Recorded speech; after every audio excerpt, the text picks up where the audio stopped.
ਚੰਗੇਜ਼ ਆਇਤਮਾਤੋਵ ਦਾ ਅਨੁਵਾਦਿਤ ਨਾਵਲ ਪਹਿਲਾ ਅਧਿਆਪਕ ਦੂਸਰਾ ਭਾਗ।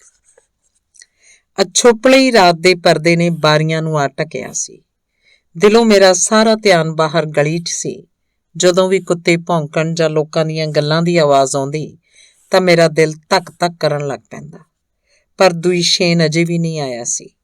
ਇੰਨਾ ਹੀ ਚੰਗਾ ਹੋਇਆ ਸੀ ਕਿ ਸਾਈਕਾਲ ਦੀਆਂ ਗੱਲਾਂ ਸੁਣਦਿਆਂ ਸੁਣਦਿਆਂ ਵਕਤ ਬੀਤਦਾ ਜਾ ਰਿਹਾ ਸੀ। ਇੰਝ ਅਸੀਂ ਉਹਦੇ ਆਉਣ ਦੀ ਉਡੀਕ ਕਰਦੇ ਰਹੇ। ਅੱਧੀ ਰਾਤ ਹੋਣ ਤੱਕ ਕਰਤਨ ਬਾਈ ਥੱਕ ਗਿਆ ਸੀ। ਬਿਸਤਰਾ ਵਿਛਾ ਦੇ ਮੇਰਾ, ਅੱਜ ਉਹਨੇ ਨਹੀਂ ਆਉਣਾ, ਦੇਰ ਹੋ ਗਈ ਆ। ਉੱਥੇ ਅਫਸਰਾਂ ਨਾਲ ਕੋਈ ਕੰਮ ਹੁੰਦੇ ਆ, ਰੋਕ ਲਿਆ ਹੋਣਾ, ਨਹੀਂ ਤਾਂ ਚਿਰੋਕਣਾ ਘਰ ਆ ਗਿਆ ਹੁੰਦਾ, ਕਰਤਨ ਬਾਈ ਨੇ ਸਾਈਕਾਲ ਨੂੰ ਕਿਹਾ। ਇੰਨਾ ਕਹਿ ਕੇ ਬਜ਼ੁਰਗ ਬਿਸਤਰੇ 'ਚ ਚਲਾ ਗਿਆ। ਅੰਗੀਠੀ ਦੇ ਪਿੱਛੇ ਇੱਕ ਨੁੱਕਰ 'ਚ ਮੇਰੇ ਲਈ ਬਿਸਤਰਾ ਵਿਛਾ ਦਿੱਤਾ ਗਿਆ, ਪਰ ਮੈਨੂੰ ਨੀਂਦ ਨਹੀਂ ਆ ਰਹੀ ਸੀ। ਬਜ਼ੁਰਗ ਖੰਘਦਾ, ਬੁੜਬੁੜ ਕਰਦਾ ਤੇ ਸਾਰੀ ਰਾਤ ਅੱਲਾ ਦਾ ਨਾਂ ਲੈਂਦਾ ਰਿਹਾ ਸੀ ਤੇ ਫਿਰ ਬੇਚੈਨੀ 'ਚ ਬਰੜਾਉਣ ਲੱਗ ਪਿਆ। ਅੱਲਾ ਜਾਣੇ ਮੇਰੇ ਘੋੜੇ ਦਾ ਕੀ ਬਣਿਆ। ਜੇ ਘਾਹ ਦਾ ਰੁੱਗ ਮੰਗੋ ਤਾਂ ਬਿਨਾਂ ਪੈਸੇ ਕੋਈ ਨਹੀਂ ਦਿੰਦਾ, ਤੇ ਜਵੀਂ ਤਾਂ ਹੁਣ ਪੈਸੇ ਦਿੱਤਿਆਂ ਵੀ ਨਹੀਂ ਮਿਲਦੀ। ਥੋੜ੍ਹੀ ਦੇਰ ਮਗਰੋਂ ਕਰਤਨ ਬਾਈ ਸੌਂ ਗਿਆ, ਪਰ ਹਵਾ ਅਜੇ ਵੀ ਚੈਨ ਨਹੀਂ ਲੈਣ ਦੇ ਰਹੀ ਸੀ। ਉਹ ਜਿਵੇਂ ਟਟੋਲ ਟਟੋਲ ਕੇ ਵਗ ਰਹੀ ਸੀ।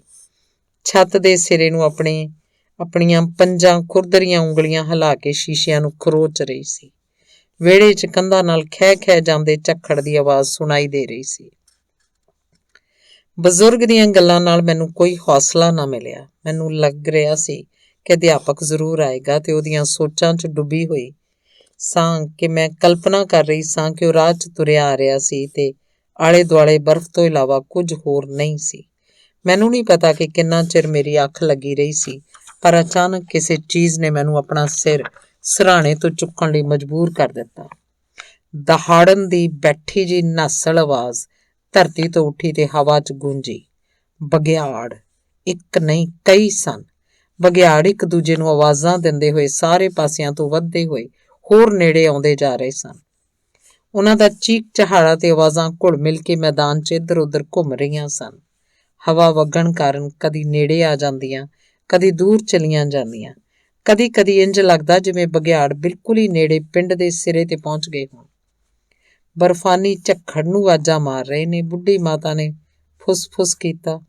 ਬਜ਼ੁਰਗ ਚੁੱਪ ਰਿਹਾ, ਬਿੜਕਾਂ ਲੈਂਦਾ ਰਿਹਾ ਤੇ ਫਿਰ ਬਿਸਤਰੇ ਤੋਂ ਭੁੜਕ ਕੇ ਉਤਰਿਆ। ਨਹੀਂ, ਇਹ ਗੱਲ ਨਹੀਂ, ਉਹ ਕਿਸੇ ਦੇ ਪਿੱਛੇ ਪਏ ਹੋਏ ਨੇ, ਬੰਦੇ ਜਾਂ ਘੋੜੇ ਨੂੰ ਘੇਰਾ ਪਾ ਰਹੇ ਨੇ। ਸੁਣਦੀ ਐ? ਅੱਲਾ ਦੀ ਮਿਹਰ ਹੋਏ ਦੁਸ਼ੀਨ ਤੇ, ਉਹਨੂੰ ਕਿਸੇ ਦਾ ਡਰ ਭੈ ਨਹੀਂ, ਮੂਰਖ ਜ਼ਮਾਨੇ ਦਾ। ਕਰਤਨ ਬਾਈ ਹਨੇਰੇ 'ਚ ਆਪਣਾ ਖੱਲ ਦਾ ਕੋਟ ਭਾਲਦਾ ਹੋਇਆ ਚਿੰਤਾ ਕਰਨ ਲੱਗਾ। ਦੀਵਾ ਜਗਾਈ, ਰਤਾ ਚਾਨਣ ਕਰੀ, ਛੇਤੀ ਕਰ, ਅੱਲਾ ਦੇ ਵਾਸਤੇ। ਡਰ ਨਾਲ ਕੰਬਦੇ ਅਸੀਂ ਉੱਠ ਖੜੇ ਹੋਏ ਤੇ ਬੁੱਢੀ ਮਾਤਾ ਨੇ ਲੈਂਪ ਲੱਭਿਆ। ਅੱਗ ਬਾਲ ਕੇ ਚਾਨਣ ਕੀਤਾ ਹੀ ਸੀ ਕਿ ਬਘਿਆੜਾਂ ਦਾ ਦਹਾੜਨਾ ਇੱਕਦਮ ਬੰਦ ਹੋ ਗਿਆ। ਦਬੋਚ ਲਿਆ ਦੁਸ਼ਟਾਂ ਨੇ, ਕਰਤਨ ਬਾਈ ਬੋਲਿਆ ਤੇ ਖਰੌੜੀ ਉਠਾ ਕੇ ਦਰਵਾਜ਼ੇ ਵੱਲ ਗਿਆ। ਪਰ ਉਸ ਵੇਲੇ ਕੁੱਤੇ ਭੌਂਕਣ ਲੱਗ ਪਏ। ਕੋਈ ਆਦਮੀ ਦੌੜਦਾ ਹੋਇਆ ਆਇਆ ਤੇ ਬੜੇ ਜ਼ੋਰ ਨਾਲ ਦਰਵਾਜ਼ਾ ਖੜਕਾਉਣ ਲੱਗਾ। ਕਮਰੇ ਅੰਦਰ ਬਰਫੀਲੀ ਬੱਦਲੀ ਆ ਵੜੀ। ਜਦੋਂ ਖਿੰਡ ਪੁੰਡ ਗਈ ਤਾਂ ਸਾਨੂੰ ਦੁਇਸ਼ੇਨ ਨਜ਼ਰ ਆਇਆ। ਉਹਦਾ ਚਿਹਰਾ ਪੀਲਾ ਵਸਾਰ ਵਰਗਾ ਸੀ। ਉਹਦਾ ਸਾਹ ਨਾਲ ਸਾਹ ਨਹੀਂ ਰਲ ਰਿਹਾ ਸੀ। ਉਹ ਲੜਖੜਾਉਂਦਾ ਹੋਇਆ ਅੰਦਰ ਆਇਆ ਤੇ ਕੰਧ ਨਾਲ ਢੋ ਲਾ ਲਈ। ਬੰਦੂਕ, ਉਹਨੇ ਹਫਤੇ ਹੋਏ ਆਖਿਆ, ਪਰ ਸਾਨੂੰ ਤਾਂ ਜਿਵੇਂ ਉਹਦੀ ਗੱਲ ਦੀ ਸਮਝ ਹੀ ਨਾ ਆ ਰਹੀ ਹੋਵੇ। ਮੇਰੀਆਂ ਅੱਖਾਂ ਅੱਗੇ ਹਨੇਰਾ ਛਾ ਗਿਆ। ਮੈਨੂੰ ਤਾਂ ਬਸ ਦੋਵੇਂ ਬਜ਼ੁਰਗਾਂ ਦਾ ਡੁਸਕਣਾ ਹੀ ਸੁਣਾਈ ਦਿੱਤਾ। ਕਾਲੀ ਭੇਡ ਦੀ ਬਲੀ ਦਿਆਂਗਾ, ਚਿੱਟੀ ਭੇਡ ਦੀ ਬਲੀ ਦਿਆਂਗਾ, ਪਵਿੱਤਰ ਬਾਊ ਬੇਦੀਨ ਤੇਰੀ ਰਾਖੀ ਕਰੇ। ਇਹ ਤੂੰ ਹੀ ਏ? ਬੰਦੂਕ, ਬੰਦੂਕ ਦਿਓ, ਦੁਇਸ਼ੇਨ ਨੇ ਫੇਰ ਆਖਿਆ। ਬੰਦੂਕ ਹੈ ਨਹੀਂ, ਤੂੰ ਕਿੱਥੇ ਚੱਲਿਆ? ਕੋਈ ਡਾਂਗ ਹੀ ਦੇ ਦਿਓ। ਪਰ ਬੁੱਢੜੇ ਤੇ ਬੁੱਢੜੀ ਨੇ ਉਹਦਾ ਵਾਸਤਾ ਪਾਇਆ। ਜਦ ਤੱਕ ਅਸੀਂ ਜਿਉਂਦੇ ਹਾਂ ਤੂੰ ਕਿਤੇ ਨਹੀਂ ਜਾ ਸਕਦਾ। ਜੇ ਜਾਣਾ ਹੀ ਆ ਤਾਂ ਸਾਡੀ ਜਾਨ ਕੱਢ ਲੈ। ਅਚਾਨਕ ਮੈਨੂੰ ਆਪਣੇ ਸਾਰੇ ਸਰੀਰ 'ਚ ਅਜੀਬ ਜਿਹੀ ਕਮਜ਼ੋਰੀ ਮਹਿਸੂਸ ਹੋਈ ਤੇ ਮੈਂ ਬਿਸਤਰੇ 'ਚ ਜਾ ਕੇ ਚੁੱਪਚਾਪ ਲੰਮੀ ਪੈ ਗਈ। ਮੈਂ ਕੋਈ ਵੀ ਚਾਰਾ ਕਰ ਨਾ ਸਕਿਆ। ਐਨ ਘਰ ਲਾਗੇ ਆ ਕੇ ਦਬੋਚ ਲਿਆ। ਦੁਇਸ਼ੇਨ ਨੇ ਜ਼ੋਰ ਨਾਲ ਸਾਹ ਲਿਆ ਤੇ ਛਾਂਟਾ ਨੁੱਕਰ 'ਚ ਸੁੱਟ ਦਿੱਤਾ। ਘੋੜਾ ਰਾਹ ਵਿੱਚ ਹੀ ਥੱਕ ਕੇ ਚੂਰ ਹੋ ਗਿਆ ਸੀ। ਫਿਰ ਬਘਿਆੜ ਪਿੱਛੇ ਲੱਗ ਗਏ। ਉਹ ਵਿਚਾਰਾ ਦੌੜਦਾ ਹੋਇਆ ਪਿੰਡ ਤੱਕ ਪਹੁੰਚਿਆ ਤੇ ਇੱਥੇ ਹੀ ਢੇਰ ਹੋ ਗਿਆ। ਉੱਥੇ ਹੀ ਬਘਿਆੜ ਉਸ ਤੇ ਟੁੱਟ ਪਏ। ਕੋਈ ਫਿਕਰ ਨਾ ਕਰ ਘੋੜੇ ਦਾ, ਇੰਨਾ ਹੀ ਸ਼ੁਕਰ ਆ ਕਿ ਤੇਰੀ ਜਾਨ ਬਚ ਗਈ ਏ। ਜੇ ਘੋੜਾ ਨਾ ਡਿੱਗਦਾ ਤਾਂ ਉਹਨਾਂ ਨੇ ਤੈਨੂੰ ਕਿੱਥੇ ਛੱਡਣਾ ਸੀ। ਸਾਰਿਆਂ ਦੇ ਰਖਵਾਲੇ ਬਾਊ ਬੇਦੀਨ ਦੀ ਮਿਹਰ ਨਾਲ ਇਹ ਮਾਮਲਾ ਮੁੱਕ ਗਿਆ। ਹੁਣ ਕੱਪੜੇ ਲਾ ਤੇ ਅੱਗ ਲਾਗੇ ਬਹਿ ਜਾ। ਲਿਆ ਤੇਰੇ ਬੂਟ ਲਾ ਦਿਆਂ। ਕਰਤਨ ਬਾਈ ਇੱਧਰ ਉੱਧਰ ਹੱਥ ਪੈਰ ਮਾਰਨ ਲੱਗਾ। ਤੇ ਤੂੰ ਬੁੱਢੜੀਏ, ਜੋ ਕੁਝ ਵੀ ਘਰ 'ਚ ਹੈ ਗਰਮ ਕਰ ਦੇ, ਸਾਈਕਾਲ ਨੇ ਉਹਨੂੰ ਆਖਿਆ। ਉਹ ਅੱਗ ਲਾਗੇ ਬੈਠ ਗਏ ਤਾਂ ਕਰਤਨ ਬਾਈ ਨੇ ਸੁੱਖ ਦਾ ਸਾਹ ਲਿਆ। ਚਲੋ ਜੋ ਹੋਣਾ ਸੀ ਹੋ ਗਿਆ, ਪਰ ਤੂੰ ਉੱਥੋਂ ਇੰਨਾ ਕੁਵੇਲੇ ਕਿਉਂ ਤੁਰਿਆ? ਵੋਲੋ ਸੱਤ ਕਮੇਟੀ ਦੀ ਮੀਟਿੰਗ ਬੜੀ ਦੇਰ ਤੱਕ ਚੱਲਦੀ ਰਹੀ। ਮੈਂ ਪਾਰਟੀ 'ਚ ਆਪਣਾ ਨਾਂ ਲਿਖਵਾ ਲਿਆ। ਬੜੀ ਚੰਗੀ ਗੱਲ ਆ, ਪਰ ਤੂੰ ਅਗਲੇ ਦਿਨ ਸਵੇਰੇ ਤੁਰ ਪੈਂਦਾ। ਤੈਨੂੰ ਉੱਥੋਂ ਕੋਈ ਧੱਕੇ ਨਾਲ ਕੱਢ ਤਾਂ ਨਹੀਂ ਰਿਹਾ ਸੀ? ਮੈਂ ਬੱਚਿਆਂ ਨਾਲ ਅੱਜ ਹੀ ਮੁੜਨ ਦਾ ਵਾਅਦਾ ਕੀਤਾ ਸੀ, ਦੁਸ਼ਯੇਨ ਨੇ ਜਵਾਬ ਦਿੱਤਾ। ਭਲਕੇ ਸਵੇਰੇ ਹੀ ਪੜ੍ਹਾਈ ਸ਼ੁਰੂ ਕਰ ਦਿਆਂਗੇ। ਹੈ ਕਮਲਾ? ਕਰਤਨ ਬਾਈ ਭੁੜਕ ਪਿਆ ਤੇ ਗੁੱਸਾ ਚੜਨ ਕਾਰਨ ਜ਼ੋਰ-ਜ਼ੋਰ ਦੀ ਸਿਰ ਮਾਰਨ ਲੱਗਾ। ਸੁਣਦੀ ਐ, ਵੇਖਦੀ ਐ, ਇਹ ਨੇ ਇਹਨਾਂ ਨਿਆਣਿਆਂ, ਇਹਨਾਂ ਨਲੀ ਚੋਚਲਾਂ ਨਾਲ ਵਾਅਦਾ ਕੀਤਾ ਸੀ, ਜੇ ਤੇਰੀ ਜਾਨ ਨਾ ਬਚਦੀ ਤਾਂ। ਰਤਾ ਸੋਚ, ਦਿਮਾਗ ਤੋਂ ਕੰਮ ਲੈ। ਤੂੰ ਆਖਦਾ ਕੀ ਪਿਆ? ਇਹ ਮੇਰਾ ਫਰਜ਼ ਏ, ਮੇਰਾ ਕੰਮ ਏ ਬਾਪੂ ਜੀ, ਪਰ ਮਸਲਾ ਹੋਰ ਏ। ਪਹਿਲਾਂ ਮੈਂ ਆਮ ਤੌਰ ਤੇ ਪੈਦਲ ਹੀ ਜਾਂਦਾ ਹੁੰਦਾ ਸਾਂ, ਪਰ ਇਸ ਵਾਰੀ ਮੇਰੀ ਅਕਲ ਤੇ ਐਸਾ ਪਰਦਾ ਪਿਆ ਕਿ ਤੁਹਾਡੇ ਕੋਲੋਂ ਘੋੜਾ ਮੰਗ ਲਿਆ ਤੇ ਉਹਨੂੰ ਬਘਿਆੜਾਂ ਦੇ ਲੇਖੇ ਲਾਤਾ। ਓਏ ਛੱਡ ਇਸ ਗੱਲ ਨੂੰ, ਖਸਮਾਂ ਨੂੰ ਖਾਵੇ ਘੋੜਾ। ਬੜਾ ਨਿਕੰਮਾ ਘੋੜਾ ਸੀ। ਚਲੋ ਤੇਰੀ ਜਾਨ ਦੀ ਖਾਤਰ ਉਹਦੀ ਬਲੀ ਦਿੱਤੀ ਗਈ ਸਮਝੋ। ਕਰਤਨ ਬਾਈ ਨੇ ਉਤੇਜਿਤ ਹੁੰਦਿਆਂ ਆਖਿਆ। ਸਾਰੀ ਉਮਰ ਘੋੜੇ ਬਿਨਾਂ ਰਿਹਾ ਤੇ ਹੁਣ ਘੋੜੇ ਬਿਨਾਂ ਮੇਰੀ ਜਾਨ ਨਹੀਂ ਨਿਕਲਣ ਲੱਗੀ। ਜੇ ਸੋਵੀਅਤ ਰਾਜ ਕਾਇਮ ਰਿਹਾ ਤਾਂ ਕੋਈ ਹੋਰ ਘੋੜਾ ਮਿਲ ਜਾਏਗਾ। ਬੜੇ ਕੰਮ ਦੀ ਗੱਲ ਆਖੀਏ, ਭਰੇ ਹੋਏ ਗਲੇ ਨਾਲ ਸਾਈਕਾਲ ਨੇ ਆਖਿਆ। ਹੋਰ ਮਿਲ ਜਾਏਗਾ। ਲੈ ਪੁੱਤਰਾ, ਖਾ ਲੈ ਗਰਮ ਗਰਮ ਖਾਣਾ। ਉਹ ਚੁੱਪ ਹੋ ਗਏ। ਪਲਕੂ ਮਗਰੋਂ ਬਲਦੇ ਗੋਹਿਆਂ ਨੂੰ ਠੀਕ ਕਰਦਿਆਂ ਕਰਤਨ ਬਾਈ ਸੋਚੀ ਪਿਆ ਹੋਇਆ ਫੁਸਫੁਸਾਇਆ। ਮੈਂ ਤੇਰੇ ਵੱਲ ਵੇਖਦਾ ਦੁਸ਼ਯੇਨ, ਤੂੰ ਕੋਈ ਮੂਰਖ ਨਹੀਂ, ਸਗੋਂ ਸਿਆਣਾ ਮੁੰਡਾ ਏ, ਪਰ ਮੈਨੂੰ ਇਸ ਗੱਲ ਦੀ ਸਮਝ ਨਹੀਂ ਆਉਂਦੀ ਕਿ ਤੂੰ ਇਸ ਸਕੂਲ ਤੇ ਨਾ ਸਮਝ ਨਿਆਣਿਆਂ ਦੇ ਝੰਜਟ 'ਚ ਕਾਹਦੇ ਲਈ ਪਿਆ ਏ? ਜਾਂ ਫਿਰ ਤੇਰੇ ਕਰਨ ਵਾਲਾ ਹੋਰ ਕੋਈ ਕੰਮ ਨਹੀਂ ਰਿਹਾ? ਤੂੰ ਕਿਸੇ ਨਾਲ ਸੀਰੀ ਪਾਲੀ ਦਾ ਕੰਮ ਕਰ ਲੈ, ਗੁੱਲੀ ਵੀ ਤੇ ਜੁੱਲੀ ਵੀ ਮਿਲ ਜਾਊ। ਮੈਂ ਸਮਝਦਾ ਬਾਪੂ ਜੀ, ਤੁਸੀਂ ਮੇਰੇ ਭਲੇ ਦੀ ਗੱਲ ਹੀ ਕਰ ਰਹੇ ਹੋ, ਪਰ ਜੇ ਇਹ ਨਾ ਸਮਝ ਬੱਚੇ ਬਾਅਦ ਵਿੱਚ ਤੁਹਾਡੇ ਵਰਗੀਆਂ ਹੀ ਗੱਲਾਂ ਕਰਨਗੇ ਕਿ ਸਕੂਲ ਦੀ ਕੀ ਲੋੜ ਏ, ਪੜ੍ਹਾਈ ਦੀ ਕੀ ਲੋੜ ਏ, ਤਾਂ ਸੋਵੀਅਤ ਰਾਜ ਦਾ ਕੰਮ ਬਹੁਤਾ ਅੱਗੇ ਨਹੀਂ ਵਧਣਾ। ਤੁਸੀਂ ਇਹ ਤਾਂ ਚਾਹੁੰਦੇ ਹੀ ਹੋ ਕਿ ਇਹ ਰਾਜ ਕਾਇਮ ਰਹੇ, ਜੁਗ ਜੁਗ ਜੀਵੇ। ਇਸ ਵਾਸਤੇ ਬਾਪੂ ਜੀ, ਸਕੂਲ ਦਾ ਮੇਰੇ ਉੱਤੇ ਕੋਈ ਬੋਝ ਨਹੀਂ। ਜੇ ਕਿਤੇ ਮੈਂ ਬੱਚਿਆਂ ਨੂੰ ਹੋਰ ਚੰਗੀ ਤਰ੍ਹਾਂ ਪੜ੍ਹਾ ਸਕਦਾ, ਇਹੀ ਮੇਰਾ ਮਨ ਦਾ ਸੁਪਨਾ ਹੈ। ਵੇਖੋ ਨਾ, ਲੈਨਿਨ ਨੇ ਵੀ ਕਿਹਾ ਸੀ। ਹਾਂ ਸੱਚ, ਇੱਕ ਗੱਲ ਦੱਸੀ। ਕਰਤਨ ਬਾਈ ਨੇ ਦੁਸ਼ਯੇਨ ਦੀ ਗੱਲ ਟੋਕੀ ਤੇ ਪਲ ਕੁ ਚੁੱਪ ਰਹਿਣ ਮਗਰੋਂ ਆਖਿਆ। ਤੂੰ ਸਦਾ ਗਮ ਨਾਲ ਘੁਲਦਾ ਰਹਿਣਾ ਹੈ, ਪਰ ਤੇਰੇ ਰੋਣ ਨਾਲ ਲੈਨਿਨ ਨੇ ਮੁੜ ਨਹੀਂ ਆਉਣਾ। ਹਾਏ ਓਏ, ਜੇ ਕਿਤੇ ਇਸ ਦੁਨੀਆ 'ਚ ਐਸੀ ਤਾਕਤ ਹੁੰਦੀ, ਜਾਂ ਫਿਰ ਤੂੰ ਸੋਚਦਾ ਹੈ ਕਿ ਹੋਰ ਕਿਸੇ ਨੂੰ ਦੁੱਖ ਨਹੀਂ, ਗਮ ਨਹੀਂ, ਤੂੰ ਮੇਰੀਆਂ ਪਸਲੀਆਂ ਹੇਠ ਝਾਤ ਮਾਰ ਕੇ ਵੇਖ। ਮੇਰੇ ਦਿਲ 'ਚੋਂ ਗਮ ਦਾ ਗੁਬਾਰ ਨਿਕਲ ਰਿਹਾ ਈ। ਮੈਨੂੰ ਨਹੀਂ ਪਤਾ ਇਹ ਤੇਰੇ ਵਿਚਾਰਾਂ ਨਾਲ ਮੇਲ ਖਾਂਦਾ ਕਿ ਨਹੀਂ। ਭਾਵੇਂ ਲੈਨਿਨ ਦਾ ਮਜ਼ਹਬ ਦੂਸਰਾ ਸੀ, ਪਰ ਮੈਂ ਆਪਣੇ ਮਨ ਅੰਦਰ ਉਹਦੇ ਲਈ 5 ਨਮਾਜ਼ ਪੜ੍ਹਦਾ। ਪਰ ਦੁਸ਼ਯੇਨ, ਮੇਰਾ ਖਿਆਲ ਆ, ਉਹਦੇ ਵਾਸਤੇ ਭਾਵੇਂ ਅਸੀਂ ਕਿੰਨਾ ਵੀ ਸੋਗ ਮਨਾਈਏ, ਇਹਦਾ ਕੋਈ ਫਾਇਦਾ ਨਹੀਂ। ਮੈਂ ਬੁੱਢਾ ਆਦਮੀ ਆ ਤੇ ਬੁੱਢਿਆਂ ਵਾਂਗ ਸੋਚਦਾ। ਮੈਂ ਤਾਂ ਇਹੋ ਆਖਾਂਗਾ ਕਿ ਲੈਨਿਨ ਹੁਣ ਵੀ ਲੋਕਾਂ ਦੇ ਦਿਲਾਂ ਅੰਦਰ ਜਿਉਂਦਾ ਹੈ। ਜਿਵੇਂ ਪਿਓ ਦਾ ਲਹੂ ਉਹਦੇ ਨਿਆਣਿਆਂ 'ਚ ਚਲਿਆ ਜਾਂਦਾ, ਉਵੇਂ ਲੈਨਿਨ ਵੀ ਪੀੜ੍ਹੀ ਦਰ ਪੀੜ੍ਹੀ ਜਿੰਦਾ ਰਹੇਗਾ। ਤੁਹਾਡੀਆਂ ਇਹਨਾਂ ਗੱਲਾਂ ਲਈ ਸ਼ੁਕਰੀਆ ਬਾਪੂ ਜੀ, ਤੁਹਾਡੀਆਂ ਗੱਲਾਂ ਸੱਚੀਆਂ ਨੇ। ਲੈਨਿਨ ਸਾਥੋਂ ਸਦਾ ਲਈ ਵਿਛੜ ਗਿਆ ਹੈ, ਪਰ ਅਸੀਂ ਉਹਦੇ ਨਕਸ਼ੇ ਕਦਮ ਤੇ ਚੱਲਾਂਗੇ। ਇਸ ਗੱਲਬਾਤ ਨੂੰ ਸੁਣਦਿਆਂ ਹੌਲੀ-ਹੌਲੀ ਮੇਰਾ ਚਿੱਤ ਟਿਕਾਣੇ ਆ ਗਿਆ ਸੀ। ਪਹਿਲਾਂ ਤਾਂ ਮੈਨੂੰ ਇਹ ਸਭ ਕੁਝ ਸੁਪਨੇ ਵਰਗਾ ਹੀ ਲੱਗਦਾ ਸੀ। ਮੈਨੂੰ ਬੜਾ ਚਿਰ ਯਕੀਨ ਨਹੀਂ ਆ ਰਿਹਾ ਸੀ ਕਿ ਦੁਸ਼ਯੇਨ ਸਹੀ ਸਲਾਮਤ ਵਾਪਸ ਆ ਗਿਆ ਸੀ। ਪਰ ਮਗਰੋਂ ਬਹਾਰ ਦੇ ਹੜ੍ਹ ਵਾਂਗ ਮੁਕਤ ਹੋਏ ਦਿਲ ਅੰਦਰ ਇਕਸਾਰ ਬੇਮੁਹਾਰੀ ਖੁਸ਼ੀ ਫੁੱਟ ਪਈ ਤੇ ਇਹਦੇ ਨਿੱਘੇ ਵਹਾਅ ਵਿੱਚ ਮੇਰਾ ਗੱਜ ਭਰ ਆਇਆ ਤੇ ਮੈਂ ਫੁੱਟ-ਫੁੱਟ ਕੇ ਰੋਣ ਲੱਗ ਪਈ। ਬਹਾਰ ਦੇ ਹੜ੍ਹ ਦਾ ਮਤਲਬ ਹੈ ਜਿਨ੍ਹਾਂ ਇਲਾਕਿਆਂ 'ਚ ਬਰਫ਼ ਪੈਂਦੀ ਹੈ, ਉੱਥੇ ਬਹਾਰ ਦੀ ਰੁੱਤੇ ਬਰਫ਼ ਪਿਘਲਣ ਕਾਰਨ ਹੜ੍ਹ ਆਉਂਦੇ ਹਨ। ਸ਼ਾਇਦ ਪਹਿਲਾਂ ਕਦੀ ਵੀ ਕਿਸੇ ਨੂੰ ਵੀ ਇੰਨੀ ਖੁਸ਼ੀ ਨਹੀਂ ਹੋਈ ਸੀ ਜਿੰਨੀ ਉਸ ਪਲ ਮੈਨੂੰ ਹੋਈ ਸੀ। ਉਦੋਂ ਮੇਰੇ ਲਈ ਕਿਸੇ ਵੀ ਚੀਜ਼ ਦੀ ਹੋਂਦ ਨਹੀਂ ਰਹੀ ਸੀ, ਨਾ ਕੱਚੇ ਘਰ ਦੀ, ਨਾ ਬਾਹਰ ਤੂਫਾਨੀ ਰਾਤ ਦੀ। ਬਘਿਆੜਾਂ ਦੇ ਵੱਗ ਦੀ, ਜਿਹੜਾ ਪਿੰਡ ਦੇ ਬਾਰ-ਬਾਰ ਕਰਤਨਬਾਈ ਦੇ ਇੱਕੋ ਇੱਕ ਘੋੜੇ ਦੀ ਬੋਟੀ-ਬੋਟੀ ਤੋੜ ਰਿਹਾ ਸੀ। ਕਿਸੇ ਵੀ ਚੀਜ਼ ਦੀ ਹੋਂਦ ਨਹੀਂ ਸੀ।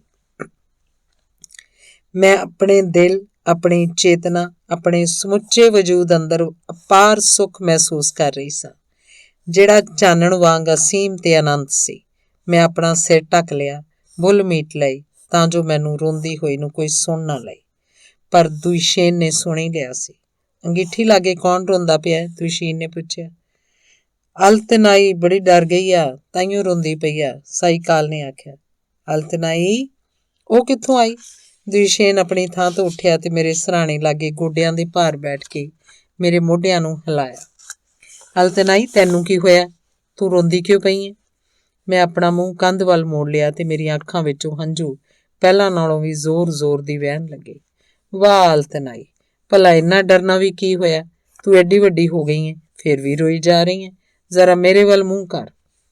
ਮੈਂ ਦੁਸ਼ੀਨ ਨੂੰ ਘੁੱਟ ਕੇ ਜੱਫੀ ਪਾ ਲਈ ਤੇ ਹੰਝੂਆਂ ਨਾਲ ਭਿੱਜਿਆ ਆਪਣਾ ਚਿਹਰਾ ਉਹਦੇ ਮੋਢੇ ਨਾਲ ਜੋੜ ਕੇ ਜ਼ਾਰੋ-ਜ਼ਾਰ ਰੋਣ ਲੱਗ ਪਈ। ਮੇਰੇ ਹੰਝੂ ਰੋਕਿਆਂ ਵੀ ਰੁਕ ਨਹੀਂ ਰਹੇ ਸਨ। ਖੁਸ਼ੀ ਦਾ ਬੁਖਾਰ ਮੇਰੇ ਅੰਗ-ਅੰਗ ਤੋੜੀ ਜਾ ਰਿਹਾ ਸੀ ਤੇ ਮੇਰੇ ਵਿੱਚ ਇਸ ਉੱਤੇ ਕਾਬੂ ਪਾਉਣ ਜੋਗੀ ਤਾਕਤ ਵੀ ਨਹੀਂ ਰਹੀ ਸੀ। ਇਹਦਾ ਕਿਤੇ ਦਿਮਾਗ ਤਾਂ ਨਹੀਂ ਹਿੱਲ ਗਿਆ? ਕਰਤਨਬਾਈ ਫਿਕਰਮੰਦ ਹੋ ਗਿਆ ਤੇ ਉੱਠ ਖਲੋਤਾ। ਸਾਰਿਆਂ ਨੂੰ ਅਚਾਨਕ ਹੱਥਾਂ ਪੈਰਾਂ ਦੀ ਪੈ ਗਈ। ਸਾਈਕਾਲ ਮੰਤਰ ਪੜ੍ਹਨ ਲੱਗੀ। ਉਹਨੇ ਮੇਰੇ ਮੂੰਹ ਉੱਤੇ ਗਰਮ ਤੇ ਠੰਡੇ ਪਾਣੀ ਦੇ ਛਿੱਟੇ ਮਾਰੇ, ਮੈਨੂੰ ਭਾਫ ਲਵਾਈ ਤੇ ਮੇਰੇ ਨਾਲ ਉਹ ਵੀ ਰੋਣ ਲੱਗ ਪਈ। ਕਾਸ਼ ਕਿ ਉਹ ਜਾਣਦੇ ਹੀ ਹੁੰਦੇ ਕਿ ਮੇਰਾ ਦਿਮਾਗ ਹਿੱਲ ਜਾਣ ਦਾ ਕਾਰਨ ਉਹ ਅਪਾਰ ਖੁਸ਼ੀ ਸੀ ਜਿਸ ਬਾਰੇ ਦੱਸ ਸਕਣ ਦੀ ਮੇਰੇ 'ਚ ਤਾਕਤ ਨਹੀਂ ਰਹੀ ਸੀ। ਹਾਂ, ਜੇ ਤਾਕਤ ਹੁੰਦੀ ਤਾਂ ਮੈਂ ਦੱਸ ਨਹੀਂ ਸਕਣਾ ਸੀ। ਜਦ ਤੱਕ ਮੇਰਾ ਚਿੱਤ ਟਿਕਾਣੇ ਨਹੀਂ ਆਇਆ, ਮੈਂ ਸੌਂ ਨਾ ਸਕੀ। ਦੁਸ਼ੀਨ ਮੇਰੇ ਸਿਰਹਾਣੇ ਬੈਠਾ ਹੋਇਆ ਆਪਣੇ ਹੱਥ ਨਾਲ ਮੇਰੇ ਤਪਦੇ ਮੱਥੇ ਨੂੰ ਪਲੋਸਦਾ ਰਿਹਾ। ਅੰਗ ਤੀਸਰਾ। ਸਿਆਲ ਦਾ ਮੌਸਮ ਆਪਣਾ ਡੇਰਾ ਡੰਡਾ ਚੁੱਕ ਕੇ ਦਰੇ ਦੇ ਪਾਰ ਚਲਾ ਗਿਆ ਸੀ। ਬਹਾਰ ਜਿਵੇਂ ਆਪਣੇ ਨੀਲੇ ਇੱਜੜ ਭਜਾਈ ਆ ਰਹੀ ਸੀ। ਪਿਘਲਦੀ ਗਿੱਲੀ ਮੈਦਾਨੀ ਮਿੱਟੀ ਉੱਤੋਂ ਗਰਮ ਸਿੱਲੀਆਂ ਹਵਾਵਾਂ ਪਹਾੜਾਂ ਵੱਲ ਉੱਠੀਆਂ। ਉਹ ਆਪਣੇ ਨਾਲ ਧਰਤੀ ਦੀ ਬਹਾਰ ਰੁੱਤ ਦੇ ਸੱਜਰੇ ਦੁੱਧ ਦੀ ਮਹਿਕ ਲੈ ਕੇ ਗਈਆਂ। ਪਹਾੜਾਂ ਉੱਤੇ ਬਰਫ਼ ਤਿੜਕਣ ਪਿਘਲਣ ਲੱਗੀ, ਛੋਟੇ-ਛੋਟੇ ਨਾਲੇ ਕਲ-ਕਲ ਕਰਕੇ ਵਹਿਣ ਲੱਗੇ ਤੇ ਫਿਰ ਇੱਕ ਦੂਜੇ ਨਾਲ ਮਿਲਦੇ ਹੋਏ ਤਬਾਹੀ ਮਚਾਉਂਦੇ ਤੂਫਾਨੀ ਦਰਿਆਵਾਂ ਦਾ ਰੂਪ ਧਾਰ ਕੇ ਗਰਜਦੇ ਗੜਕਦੇ ਹੋਏ ਟੋਇਆਂ ਖੱਡਾਂ ਨੂੰ ਭਰਨ ਲੱਗੇ। ਸੰਭਵ ਹੈ ਕਿ ਉਹ ਮੇਰੀ ਜਵਾਨੀ ਦੀ ਪਹਿਲੀ ਬਹਾਰ ਸੀ। ਜੋ ਵੀ ਹੋਵੇ, ਉਹ ਮੈਨੂੰ ਪਿਛਲੀਆਂ ਬਹਾਰਾਂ ਨਾਲੋਂ ਸੁਹਾਵਣੀ ਲੱਗਦੀ ਸੀ। ਉਸ ਟਿੱਬੇ ਤੋਂ ਜਿਸ ਉੱਤੇ ਸਾਡਾ ਸਕੂਲ ਸੀ, ਬਹਾਰ ਦਾ ਸ਼ਾਨਦਾਰ ਨਜ਼ਾਰਾ ਨਜ਼ਰ ਆਉਂਦਾ ਸੀ। ਇੰਝ ਲੱਗਦਾ ਸੀ ਜਿਵੇਂ ਧਰਤੀ ਪਹਾੜਾਂ ਉੱਤੋਂ ਆਪਣੀਆਂ ਬਾਹਾਂ ਫੈਲਾਈ ਧੁੱਪ ਵਿੱਚ ਚਮਕਦੀ ਤੇ ਹਲਕੀ-ਹਲਕੀ ਛੂਈ-ਮੁਈ ਧੁੰਦ ਵਿੱਚ ਲਿਪਟੀ ਹੋਈ ਮੈਦਾਨਾਂ ਵੱਲ ਦੌੜੀ ਜਾ ਰਹੀ ਸੀ ਤੇ ਰੁਕ ਸਕਣਾ ਉਹਦੇ ਵੱਸ ਦੀ ਗੱਲ ਨਹੀਂ ਸੀ। ਕਿਤੇ ਦੂਰ, ਬੜੀ ਦੂਰ, ਬਰਫ਼ ਪਿਘਲਣ ਕਾਰਨ ਬੜੀਆਂ ਝੀਲਾਂ ਦਾ ਰੰਗ ਨਿਖਰ ਰਿਹਾ ਸੀ। ਬੜੀ ਦੂਰ ਘੋੜਿਆਂ ਦੇ ਵੱਗ ਜ਼ੋਰ-ਜ਼ੋਰ ਦੀ ਹਿਣਕ ਰਹੇ ਸਨ। ਕਿਤੇ ਦੂਰ, ਬੜੀ ਦੂਰ ਅਸਮਾਨ 'ਚ ਸਾਰਸ ਉੱਡ ਰਹੇ ਸਨ, ਜਿਹੜੇ ਆਪਣੇ ਪੈਰਾਂ ਉੱਤੇ ਚਿੱਟੇ ਬੱਦਲਾਂ ਦੇ ਟੁਕੜੇ ਚੁੱਕੀ ਲਈ ਜਾਂਦੇ ਲੱਗਦੇ ਸਨ। ਉਹ ਸਾਰਸ ਕਿੱਧਰੋਂ ਆਏ ਸਨ? ਕਿਸ ਤਰ੍ਹਾਂ ਇੰਨੀ ਉੱਚੀ ਦਿਲ ਨੂੰ ਚੀਰਦੀਆਂ ਜਾਂਦੀਆਂ ਆਵਾਜ਼ਾਂ 'ਚ ਪੁਕਾਰ ਰਹੇ ਸਨ? ਬਹਾਰ ਆਉਣ ਨਾਲ ਅਸੀਂ ਸਾਰੇ ਬੜੇ ਖੁਸ਼ ਰਹਿਣ ਲੱਗੇ। ਅਸੀਂ ਤਰ੍ਹਾਂ-ਤਰ੍ਹਾਂ ਦੀਆਂ ਖੇਡਾਂ ਘੜਦੇ ਬਣਾਉਂਦੇ, ਬਿਨਾਂ ਕਾਰਨ ਹੀ ਹੱਸਦੇ ਰਹਿੰਦੇ। ਛੁੱਟੀ ਹੋਣ ਮਗਰੋਂ ਸਕੂਲ ਤੋਂ ਪਿੰਡ ਵੱਲ ਦੌੜਦੇ ਭੱਜਦੇ ਜਾਂਦੇ ਤੇ ਸਾਰਾ ਰਾਹ ਟਾਰਾਂ ਮਾਰਦੇ ਰਹਿੰਦੇ। ਚਾਚੀ ਨੂੰ ਇਹ ਗੱਲ ਚੰਗੀ ਨਹੀਂ ਲੱਗਦੀ ਸੀ। ਉਹ ਬੁਰਾ ਭਲਾ ਕਹਿਣ ਦਾ ਕੋਈ ਵੀ ਮੌਕਾ ਹੱਥੋਂ ਜਾਣ ਨਹੀਂ ਦਿੰਦੀ ਸੀ। ਤੂੰ ਹਰ ਵੇਲੇ ਕੀ ਟੱਪਦੀ ਰਹਿੰਦੀ ਹੈ, ਕਾਲੇ ਮੂੰਹ ਵਾਲੀਏ?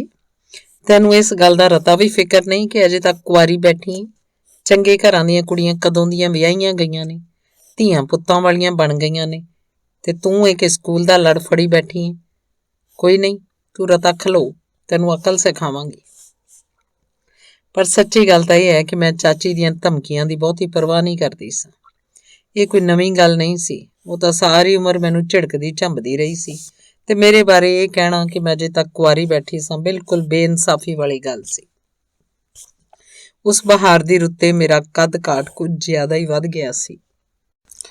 ਤੂੰ ਅਜੇ ਝਾਟੋ ਜਿਹੀ ਬਾਲੜੀ ਏਂ, ਦੁਸ਼ੀਨ ਹੱਸ ਕੇ ਆਖਦਾ, ਤੇ ਤੇਰੇ ਵਾਲ ਵੀ ਲਾਖੇ ਲੱਗਦੇ ਨੇ। ਉਹਦੀਆਂ ਗੱਲਾਂ ਦਾ ਮੈਂ ਜ਼ਰਾ ਵੀ ਬੁਰਾ ਨਹੀਂ ਮਨਾਉਂਦੀ ਸਾਂ, ਪਰ ਮੈਂ ਗੱਲ ਮਨ ਹੀ ਮਨ ਜ਼ਰੂਰ ਕਹਿੰਦੀ ਕਿ ਮੈਂ ਝਾਟੋ ਤਾਂ ਭਾਵੇਂ ਹਾਂ, ਪਰ ਮੇਰੇ ਵਾਲ ਬਿਲਕੁਲ ਲਾਖੇ ਨਹੀਂ ਸਨ। ਹਾਂ, ਤੇ ਜਦੋਂ ਮੈਂ ਵੱਡੀ ਹੋ ਜਾਵਾਂਗੀ, ਅਸਲੀ ਲਾੜੀ ਬਣ ਜਾਵਾਂਗੀ, ਤਾਂ ਫਿਰ ਭਲਾ ਇਹੋ ਜਿਹੀ ਰਹਾਂਗੀ ਜਿਹੋ ਜਿਹੀ ਅੱਜ ਆ। ਉਦੋਂ ਮੇਰੀ ਚਾਚੀ ਨੂੰ ਪਤਾ ਲੱਗੇਗਾ ਕਿ ਮੈਂ ਕਿੰਨੀ ਸੋਹਣੀ ਆ। ਦੁਸ਼ਯੇਨ ਕਹਿੰਦਾ ਹੈ ਕਿ ਮੇਰੀਆਂ ਅੱਖਾਂ ਤਾਰਿਆਂ ਵਾਂਗ ਚਮਕਦੀਆਂ ਤੇ ਮੇਰਾ ਚਿਹਰਾ ਅਣਭੋਲ। ਇੱਕ ਵਾਰ ਜਦੋਂ ਮੈਂ ਸਕੂਲ ਤੋਂ ਦੌੜਦੀ ਹੋਈ ਘਰ ਪੁੱਜੀ ਤਾਂ ਵੇਖਿਆ ਕਿ ਵਿਹੜੇ 'ਚ 2 ਓਪਰੇ ਘੋੜੇ ਖੜੇ ਸਨ। ਉਹਨਾਂ ਦੀਆਂ ਕਾਠੀਆਂ ਤੇ ਸਮਾਨ ਵੇਖਣ ਤੋਂ ਲੱਗਦਾ ਸੀ ਕਿ ਉਹਨਾਂ ਦੇ ਮਾਲਕ ਪਹਾੜਾਂ ਤੋਂ ਆਏ ਸਨ। ਪਹਿਲਾਂ ਵੀ ਕਈ ਵਾਰ ਇਸ ਤਰ੍ਹਾਂ ਹੋਇਆ ਸੀ। ਲੋਕ ਬਾਜ਼ਾਰ ਵੱਲੋਂ ਆਉਂਦਿਆਂ ਜਾਂ ਚੱਕੀ ਵੱਲ ਜਾਂਦਿਆਂ ਰਾਹ 'ਚ ਸਾਡੇ ਘਰ ਆ ਜਾਂਦੇ ਹੁੰਦੇ ਸਨ। ਮੈਨੂੰ ਬਰੂਹਾਂ ਤੋਂ ਹੀ ਚਾਚੀ ਦਾ ਬਨੌਟੀ ਕੰਨਾਂ ਦੇ ਪਰਦੇ ਪਾੜਦਾ ਉੱਚਾ ਹਾਸਾ ਸੁਣਾਈ ਦਿੱਤਾ। ਤੂੰ ਬਹੁਤਾ ਉਦਾਸ ਨਾ ਹੋ ਮੁੰਡਿਆ, ਤੂੰ ਘਾਟੇ 'ਚ ਨਹੀਂ ਰਹਿਣ ਲੱਗਾ। ਜਦੋਂ ਇੱਕ ਕਬੂਤਰੀ ਤੈਨੂੰ ਮਿਲ ਗਈ ਤਾਂ ਮੇਰੇ ਗੁਣ ਗਾਏਗਾ। ਖੀਂ ਖੀਂ ਖੀਂ। ਜਵਾਬ 'ਚ ਹਾਂ ਮਿਲਾਉਂਦੀਆਂ ਜ਼ੋਰ-ਜ਼ੋਰ ਨਾਲ ਹੱਸਣ ਦੀਆਂ ਆਵਾਜ਼ਾਂ ਆ ਰਹੀਆਂ ਸਨ। ਪਰ ਜਿਉਂ ਹੀ ਮੈਂ ਬਰੂਹਾਂ ਤੇ ਪੈਰ ਰੱਖਿਆ ਤਾਂ ਸਾਰੇ ਜਣੇ ਚੁੱਪ ਹੋ ਗਏ। ਘਰ ਦੇ ਅੰਦਰ ਲਾਲ ਮੂੰਹ ਵਾਲਾ ਇੱਕ ਭਾਰੀ ਭਰਕਮ ਆਦਮੀ ਬੁੱਤ ਬਣਿਆ ਬੈਠਾ ਹੋਇਆ ਸੀ। ਉਹਨੇ ਲੂੰਬੜੀ ਦੀ ਖੱਲ ਦੀ ਟੋਪੀ ਪਾਈ ਹੋਈ ਸੀ, ਜਿਹਨੇ ਮੁੜਕੇ ਨਾਲ ਗੁੜੁੱਚ ਉਹਦੇ ਮੱਥੇ ਨੂੰ ਢਕਿਆ ਹੋਇਆ ਸੀ। ਉਹਨੇ ਟੋਪੀ ਹੇਠੋਂ ਮੇਰੇ ਵੱਲ ਵੇਖਿਆ ਤੇ ਖੰਘੂਰਾ ਮਾਰ ਕੇ ਅੱਖਾਂ ਨੀਵੀਆਂ ਪਾ ਲਈਆਂ। ਇਹ ਮੇਰੀ ਧੀ ਮੁੜ ਆਈ ਏ, ਆਖਾਂ ਮੇਰੀ ਲਾਡੋ। ਚਾਚੀ ਨੇ ਮਾਮੂਲੀ ਜਿਹਾ ਹੱਸਦਿਆਂ ਬੜੇ ਲਾਡ ਪਿਆਰ ਨਾਲ ਮੇਰਾ ਸਵਾਗਤ ਕੀਤਾ। ਚਾਚਾ ਤੇ ਇੱਕ ਹੋਰ ਓਪਰਾ ਮਰਦ ਅਲੱਗਾ ਬੈਠੇ ਹੋਏ ਸਨ। ਉਹ ਤਾਸ਼ ਖੇਡ ਰਹੇ ਸਨ, ਵੋਦਕਾ ਪੀ ਰਹੇ ਤੇ ਬੇਸ਼ੁਮਾਰ ਮਾਕ ਖਾ ਰਹੇ ਸਨ। ਬੇਸ਼ੁਮਾਰ ਮਾਕ ਮੈਦੇ ਤੇ ਭੇਡ ਦੇ ਮਾਸ ਤੋਂ ਬਣਿਆ ਕਿਰਗੀਜ਼ ਕੌਮੀ ਖਾਣਾ ਹੈ। ਦੋਵੇਂ ਨਸ਼ੇ 'ਚ ਚੂਰ ਸਨ ਤੇ ਜਦੋਂ ਤਾਸ਼ ਦੇ ਪੱਤੇ ਸੁੱਟਦੇ ਤਾਂ ਉਹਨਾਂ ਦੇ ਸਿਰ ਅਜੀਬ ਤਰ੍ਹਾਂ ਹਿਲਦੇ ਸਨ। ਸੁਰਮਈ ਰੰਗ ਦੀ ਸਾਡੀ ਬਿੱਲੀ ਅਛੋਪਲੇ ਜਿਹੇ ਦਸਤਰਖਾਨ ਦੇ ਨੇੜੇ ਗਈ ਤਾਂ ਲਾਲ ਮੂਹੇ ਨੇ ਆਪਣੀਆਂ ਸਖਤ ਉਂਗਲਾਂ ਨਾਲ ਇੰਨੇ ਜ਼ੋਰ ਨਾਲ ਬਿੱਲੀ ਦੇ ਸਿਰ ਤੇ ਪਟੋਕੀ ਮਾਰੀ ਕਿ ਬਿੱਲੀ ਦੀਆਂ ਚੀਕਾਂ ਨਿਕਲ ਗਈਆਂ ਤੇ ਭੁੜਕ ਕੇ ਇੱਕ ਪਾਸੇ ਹੋਈ ਤੇ ਦੌੜ ਕੇ ਕਮਰੇ ਦੀ ਨੁੱਕਰ 'ਚ ਬੈਠ ਗਈ। ਉਸ ਵਿਚਾਰੀ ਨੂੰ ਕਿੰਨੀ ਪੀੜ ਹੋਈ ਸੀ। ਮੈਂ ਉੱਥੋਂ ਚਲੀ ਜਾਣਾ ਚਾਹੁੰਦੀ ਸਾਂ, ਪਰ ਮੈਨੂੰ ਸੁੱਝ ਨਹੀਂ ਰਿਹਾ ਸੀ ਕਿ ਇੰਜ ਕਰਾਂ ਕਿਵੇਂ। ਪਰ ਉਸੇ ਵੇਲੇ ਚਾਚੀ ਨੇ ਮੇਰਾ ਮਸਲਾ ਹੱਲ ਕਰ ਦਿੱਤਾ। ਧੀਏ, ਉਸਨੇ ਆਖਿਆ, ਕੜਾਈ 'ਚ ਖਾਣਾ ਪਿਆ ਏ, ਖਾ ਲੈ, ਨਹੀਂ ਤਾਂ ਠੰਡਾ ਹੋ ਜਾਏਗਾ। ਮੈਂ ਚਲੀ ਗਈ, ਪਰ ਮੈਨੂੰ ਚਾਚੀ ਦਾ ਇਸ ਤਰ੍ਹਾਂ ਉਪਰਾ ਵਿਹਾਰ ਬਿਲਕੁਲ ਚੰਗਾ ਨਾ ਲੱਗਾ। ਮੈਨੂੰ ਮਨ ਹੀ ਮਨ ਚਿੰਤਾ ਹੋਣ ਲੱਗੀ। ਮੇਰਾ ਮੱਥਾ ਠਣਕਿਆ। ਕੋਈ 2 ਘੰਟੇ ਮਗਰੋਂ ਮਹਿਮਾਨ ਆਪਣੇ ਘੋੜਿਆਂ ਉੱਤੇ ਸਵਾਰ ਹੋ ਕੇ ਪਹਾੜਾਂ ਵੱਲ ਚਲੇ ਗਏ। ਉਹਨਾਂ ਦੇ ਜਾਣ ਦੀ ਦੇਰ ਸੀ ਕਿ ਚਾਚੀ ਮੈਨੂੰ ਰੋਜ਼ ਵਾਂਗ ਹੀ ਬੁਰਾ ਭਲਾ ਕਹਿਣ ਲੱਗ ਪਈ। ਤੇਰੇ ਮਨ ਤੇ ਮੇਰੇ ਮਨ ਤੋਂ ਵੀ ਬੋਝ ਲੱਥ ਗਿਆ। ਇਹਦਾ ਮਤਲਬ ਸੀ ਕਿ ਚਾਚੀ ਨਸ਼ੇ 'ਚ ਆਈ ਹੋਈ ਹੀ ਇੰਨੀ ਮਿਹਰਬਾਨ ਸੀ। ਮੇਰੀ ਸਾਰੀ ਗੱਲ ਦਾ ਮੈਂ ਸਿੱਟਾ ਕੱਢਿਆ। ਇਸ ਘਟਨਾ ਦੇ ਕੁਝ ਦਿਨ ਮਗਰੋਂ ਬਜ਼ੁਰਗ ਸਾਈਕਾਲ ਸਾਡੇ ਘਰ ਆਈ। ਉਸ ਵੇਲੇ ਮੈਂ ਵਿਹੜੇ 'ਚ ਸਾਂ, ਪਰ ਮੈਂ ਉਹਨੂੰ ਇਹ ਕਹਿੰਦਿਆਂ ਸੁਣ ਲਿਆ ਸੀ, ਹਾਏ ਹਾਏ ਨੀ ਅੱਲਾ ਬਚਾਏ, ਤੂੰ ਤਾਂ ਕੁੜੀ ਦਾ ਭੱਠਾ ਬਿਠਾਉਣ ਲੱਗੀ। ਇੱਕ ਦੂਜੀ ਦੀ ਗੱਲ ਟੁੱਕਦੀਆਂ ਚਾਚੀ ਤੇ ਸਾਈਕਾਲ ਬੜੀ ਗਰਮਾ ਗਰਮੀ 'ਚ ਕਿਸੇ ਗੱਲ ਉੱਤੇ ਝਗੜ ਰਹੀਆਂ ਸਨ ਤੇ ਬਾਅਦ 'ਚੋਂ ਭਰੀ ਪੀਤੀ ਘਰ 'ਚੋਂ ਨਿਕਲ ਗਈ ਸੀ। ਜਾਂਦਿਆਂ ਜਾਂਦਿਆਂ ਉਹਨੇ ਮੇਰੀ ਵੱਲ ਗੁੱਸੈਲੀ ਪਰ ਨਾਲ ਹੀ ਦਿਆਲੂ ਨਜ਼ਰ ਸੁੱਟੀ ਤੇ ਚੁੱਪ-ਚੁਪੀਤੀ ਚਲੀ ਗਈ। ਮੈਂ ਬੜੀ ਪਰੇਸ਼ਾਨ ਹੋ ਉੱਠੀ। ਉਹਨੇ ਮੇਰੇ ਵੱਲ ਇਸ ਤਰ੍ਹਾਂ ਕਿਉਂ ਵੇਖਿਆ ਸੀ? ਮੇਰੇ ਕੋਲੋਂ ਇਹੋ ਜਿਹੀ ਕਿਹੜੀ ਖੁਨਾਮੀ ਹੋ ਗਈ ਸੀ ਜਿਸ ਕਾਰਨ ਉਹ ਇੰਨੀ ਖਫਾ ਹੋ ਗਈ ਸੀ? ਅਗਲੇ ਦਿਨ ਸਕੂਲ 'ਚ ਮੇਰਾ ਧਿਆਨ ਇੱਕਦਮ ਇਸ ਗੱਲ ਵੱਲ ਗਿਆ ਕਿ ਦੁਸ਼ਯੇਨ ਬੜਾ ਉਦਾਸ ਸੀ ਤੇ ਕਿਸੇ ਚਿੰਤਾ 'ਚ ਡੁੱਬਿਆ ਹੋਇਆ ਸੀ। ਉਂਝ ਉਹ ਪੂਰੀ ਕੋਸ਼ਿਸ਼ ਕਰ ਰਿਹਾ ਸੀ ਕਿ ਉਹਦੇ ਮਨ ਦਾ ਭਾਵ ਚਿਹਰੇ ਉੱਤੇ ਨਾ ਆਵੇ। ਮੈਂ ਇੱਕ ਹੋਰ ਗੱਲ ਇਹ ਵੇਖੀ ਕਿ ਉਹ ਮੇਰੇ ਕੋਲੋਂ ਨਜ਼ਰਾਂ ਚੁਰਾ ਰਿਹਾ ਸੀ। ਛੁੱਟੀ ਹੋਣ ਮਗਰੋਂ ਜਦੋਂ ਬੱਚਿਆਂ ਦੀ ਢਾਣੀ ਸਕੂਲ 'ਚੋਂ ਨਿਕਲੀ ਤਾਂ ਦੁਸ਼ਯੇਨ ਨੇ ਮੈਨੂੰ ਆਵਾਜ਼ ਮਾਰੀ, ਅਲਤਨਾਈ ਰੁਕੀ। ਅਧਿਆਪਕ ਮੇਰੇ ਕੋਲ ਆਇਆ, ਮੇਰੀਆਂ ਅੱਖਾਂ 'ਚ ਅੱਖਾਂ ਪਾ ਕੇ ਵੇਖਿਆ ਤੇ ਆਪਣਾ ਹੱਥ ਮੇਰੇ ਮੋਢੇ ਤੇ ਰੱਖ ਦਿੱਤਾ। ਤੂੰ ਘਰ ਨਾ ਜਾਈਂ। ਤੂੰ ਮੇਰਾ ਮਤਲਬ ਸਮਝੀ ਏ ਅਲਤਨਾਈ? ਡਰ ਨਾਲ ਮੇਰੀ ਜਾਨ ਨਿਕਲ ਗਈ ਤੇ ਬਸ ਹੁਣੀ ਸਾਰੀ ਗੱਲ ਸਮਝ 'ਚ ਆਈ ਕਿ ਚਾਚੀ ਮੇਰੇ ਨਾਲ ਕੀ ਕਰਨਾ ਚਾਹੁੰਦੀ ਸੀ। ਤੇਰੀ ਖਾਤਰ ਜਵਾਬ ਮੈਂ ਆਪੇ ਦਿਆਂਗਾ, ਦੁਸ਼ਯੇਨ ਨੇ ਆਖਿਆ। ਹਾਲ ਦੀ ਘੜੀ ਤੂੰ ਸਾਡੇ ਕੋਲ ਰਹੇਂਗੀ। ਤੂੰ ਮੇਰੇ ਕੋਲੋਂ ਬਹੁਤਾ ਦੂਰ ਨਾ ਜਾਈਂ। ਮੇਰੇ ਚਿਹਰੇ ਦਾ ਰੰਗ ਸ਼ਾਇਦ ਡਰ ਨਾਲ ਫੱਕ ਹੋ ਗਿਆ ਸੀ। ਦੁਸ਼ਯੇਨ ਨੇ ਮੇਰੀ ਠੋਡੀ ਫੜ ਕੇ ਮੇਰੀਆਂ ਅੱਖਾਂ 'ਚ ਝਾਕਿਆ ਤੇ ਹਮੇਸ਼ਾ ਵਾਂਗ ਮੁਸਕਰਾ ਕੇ ਆਖਿਆ, ਤੂੰ ਡਰਨਾ ਅਲਤਨਾਈ? ਉਹ ਹੱਸ ਕੇ ਬੋਲਿਆ, ਜਦੋਂ ਮੈਂ ਤੇਰੇ ਨਾਲ ਹੋਵਾਂ ਤੂੰ ਕਿਸੇ ਕੋਲੋਂ ਵੀ ਡਰਿਆ ਨਾ ਕਰ। ਪਹਿਲਾਂ ਵਾਂਗ ਹੀ ਪੜ੍ਹਿਆ ਕਰ ਤੇ ਸਕੂਲ ਜਾਇਆ ਕਰ। ਹੋਰ ਕੋਈ ਫਿਕਰ ਨਾ ਕਰ। ਉਂਝ ਮੈਨੂੰ ਪਤਾ ਹੈ ਕਿ ਤੂੰ ਬੜੀ ਡਰਪੋਕ ਏ। ਹਾਂ ਸੱਚ ਯਾਦ ਆਇਆ, ਮੈਂ ਤੈਨੂੰ ਇੱਕ ਗੱਲ ਚਰੋਕਣੀ ਦੱਸਣੀ ਚਾਹੁੰਦਾ। ਉਹ ਫਿਰ ਹੱਸ ਪਿਆ। ਸ਼ਾਇਦ ਕੋਈ ਹਸਾਉਣੀ ਗੱਲ ਚੇਤੇ ਆ ਗਈ ਸੀ। ਤੈਨੂੰ ਚੇਤਾ ਜਦੋਂ ਉਸ ਦਿਨ ਕਰਤਨ ਬਾਈ ਸਵੇਰੇ ਸਵਖਤੇ ਉੱਠ ਕੇ ਕਿਧਰੇ ਗਾਇਬ ਹੋ ਗਿਆ ਸੀ? ਤੇਰਾ ਕੀ ਖਿਆਲ ਹੈ ਉਹ ਕਿੱਥੇ ਗਿਆ ਸੀ? ਉਹ ਜਾਦੂਗਰਨੀ ਜਾਇਨਾਕ ਦੀ ਬੁੱਢੜੀ ਨੂੰ ਲੈ ਕੇ ਆਇਆ ਸੀ। ਕਿਸ ਵਾਸਤੇ? ਮੈਂ ਪੁੱਛਿਆ। ਇਹ ਮੰਤਰ ਪੜ੍ਹੇਗੀ, ਉਹਨੇ ਆਖਿਆ। ਵੇਖੋ ਨਾ, ਅਲਤਨਾਈ ਦਾ ਤਾਂ ਡਰ ਨਾਲ ਦਿਲ ਹੀ ਹਿੱਲ ਗਿਆ ਤੇ ਮੈਂ ਆਖਿਆ ਭਜਾ ਦਿਓ ਇਹਨੂੰ ਇੱਥੋਂ, ਨਹੀਂ ਤਾਂ ਘੱਟੋ ਘੱਟ ਇੱਕ ਭੇਡ ਦੇ ਕੇ ਇਸ ਕੋਲੋਂ ਪਿੱਛਾ ਛੁਡਾ ਸਕੋਗੇ। ਤੇ ਅਸੀਂ ਕੋਈ ਇੰਨੇ ਅਮੀਰ ਨਹੀਂ, ਅਸੀਂ ਇਹਨੂੰ ਘੋੜਾ ਵੀ ਨਹੀਂ ਦੇ ਸਕਦੇ। ਉਹ ਤਾਂ ਬਘਿਆੜਾਂ ਦੀ ਭੇਟ ਚੜ ਗਿਆ। ਤੂੰ ਉਸ ਵੇਲੇ ਸੁੱਤੀ ਹੋਈ ਸੈਂ। ਇੰਜ ਮੈਂ ਉਸ ਜਾਦੂਗਰਨੀ ਨੂੰ ਉੱਥੋਂ ਕੱਢਿਆ। ਉਸ ਦਿਨ ਤੋਂ ਬਾਅਦ ਕਰਤਨ ਬਾਈ ਨੇ ਪੂਰਾ ਹਫ਼ਤਾ ਮੇਰੇ ਨਾਲ ਕੋਈ ਬੋਲਚਾਲ ਨਾ ਰੱਖੀ। ਨਾਰਾਜ਼ ਹੋ ਗਿਆ ਸੀ। ਉਹ ਮੈਨੂੰ ਆਖਣ ਲੱਗਾ, ਤੂੰ ਮੇਰੀ ਬੁੱਢੇ ਆਦਮੀ ਦੀ ਹੇਠੀ ਕਰਵਾ ਦਿੱਤੀ ਹੈ। ਕੁਝ ਵੀ ਹੋਵੇ, ਬਜ਼ੁਰਗ ਦੋਵੇਂ ਹੀ ਬੜੇ ਚੰਗੇ ਨੇ। ਇੰਨੇ ਨੇਕ ਦਿਲ ਲੋਕ ਘੱਟ ਵੱਧ ਹੀ ਮਿਲਦੇ ਨੇ। ਚੱਲ ਹੁਣ ਘਰ ਚੱਲੀਏ। ਅਲਤਨਾ ਹੀ ਆ ਚੱਲੀਏ। ਮੈਂ ਆਪਣੇ ਆਪ ਨੂੰ ਕਾਬੂ ਰੱਖਣ ਦਾ ਬੜਾ ਯਤਨ ਕੀਤਾ ਤਾਂ ਜੋ ਅਧਿਆਪਕ ਨੂੰ ਐਵੇਂ ਕੋਈ ਪਰੇਸ਼ਾਨੀ ਨਾ ਹੋਵੇ, ਪਰ ਮੈਂ ਮਨ ਹੀ ਮਨ ਬੜੀ ਫਿਕਰਮੰਦ ਹੁੰਦੀ ਜਾ ਰਹੀ ਸਾਂ। ਅਸਲ ਵਿੱਚ ਮੇਰੀ ਚਾਚੀ ਕਿਸੇ ਵੀ ਪਲ ਉੱਥੇ ਆ ਸਕਦੀ ਸੀ ਤੇ ਮੈਨੂੰ ਜ਼ਬਰਦਸਤੀ ਘਸੀਟ ਕੇ ਲਿਜਾ ਸਕਦੀ ਸੀ ਤੇ ਉੱਥੋਂ ਦੇ ਲੋਕ ਮੇਰੇ ਨਾਲ ਜਿਹੋ ਜਿਹਾ ਚਾਹੁੰਦੇ ਉਹੋ ਜਿਹਾ ਹੀ ਸਲੂਕ ਕਰ ਸਕਦੇ ਸਨ। ਪਿੰਡ 'ਚ ਕੋਈ ਵੀ ਉਹਨਾਂ ਨੂੰ ਰੋਕਣ ਵਾਲਾ ਨਹੀਂ ਸੀ। ਮੇਰੀ ਇੱਕ ਪਲ ਵੀ ਅੱਖ ਨਾ ਲੱਗ ਸਕੀ। ਮੈਨੂੰ ਹਰ ਵੇਲੇ ਇਸ ਗੱਲ ਦਾ ਡਰ ਸੀ ਕਿ ਕੋਈ ਮੁਸੀਬਤ ਆਉਣ ਵਾਲੀ ਸੀ। ਦੁਈਸ਼ੇਨ ਮੇਰੇ ਮਨ ਦੀ ਹਾਲਤ ਨੂੰ ਜ਼ਰੂਰ ਹੀ ਸਮਝਦਾ ਸੀ ਤੇ ਸ਼ਾਇਦ ਇਸ ਵਾਸਤੇ ਕਿ ਮੇਰਾ ਜੀ ਲਾਇਆ ਜਾਵੇ ਉਹ ਅਗਲੇ ਦਿਨ 2 ਬੂਟੇ ਸਕੂਲ 'ਚ ਲੈ ਕੇ ਆਇਆ। ਛੁੱਟੀ ਮਗਰੋਂ ਉਹਨੇ ਮੇਰਾ ਹੱਥ ਫੜ ਲਿਆ ਤੇ ਇੱਕ ਪਾਸੇ ਲੈ ਗਿਆ। ਅਲਤਨਾਈ, ਹੁਣ ਆਪਾਂ ਇੱਕ ਕੰਮ ਕਰਾਂਗੇ, ਉਹਨੇ ਰਹੱਸਮਈ ਢੰਗ ਨਾਲ ਮੁਸਕਰਾਉਂਦਿਆਂ ਆਖਿਆ। ਇਹ ਪੋਪੂਲਰ ਦੇ ਬੂਟੇ ਤੇਰੇ ਲਈ ਲਿਆਇਆ। ਆਪਾਂ ਇਹਨਾਂ ਨੂੰ ਇੱਥੇ ਲਾ ਦਿਆਂਗੇ।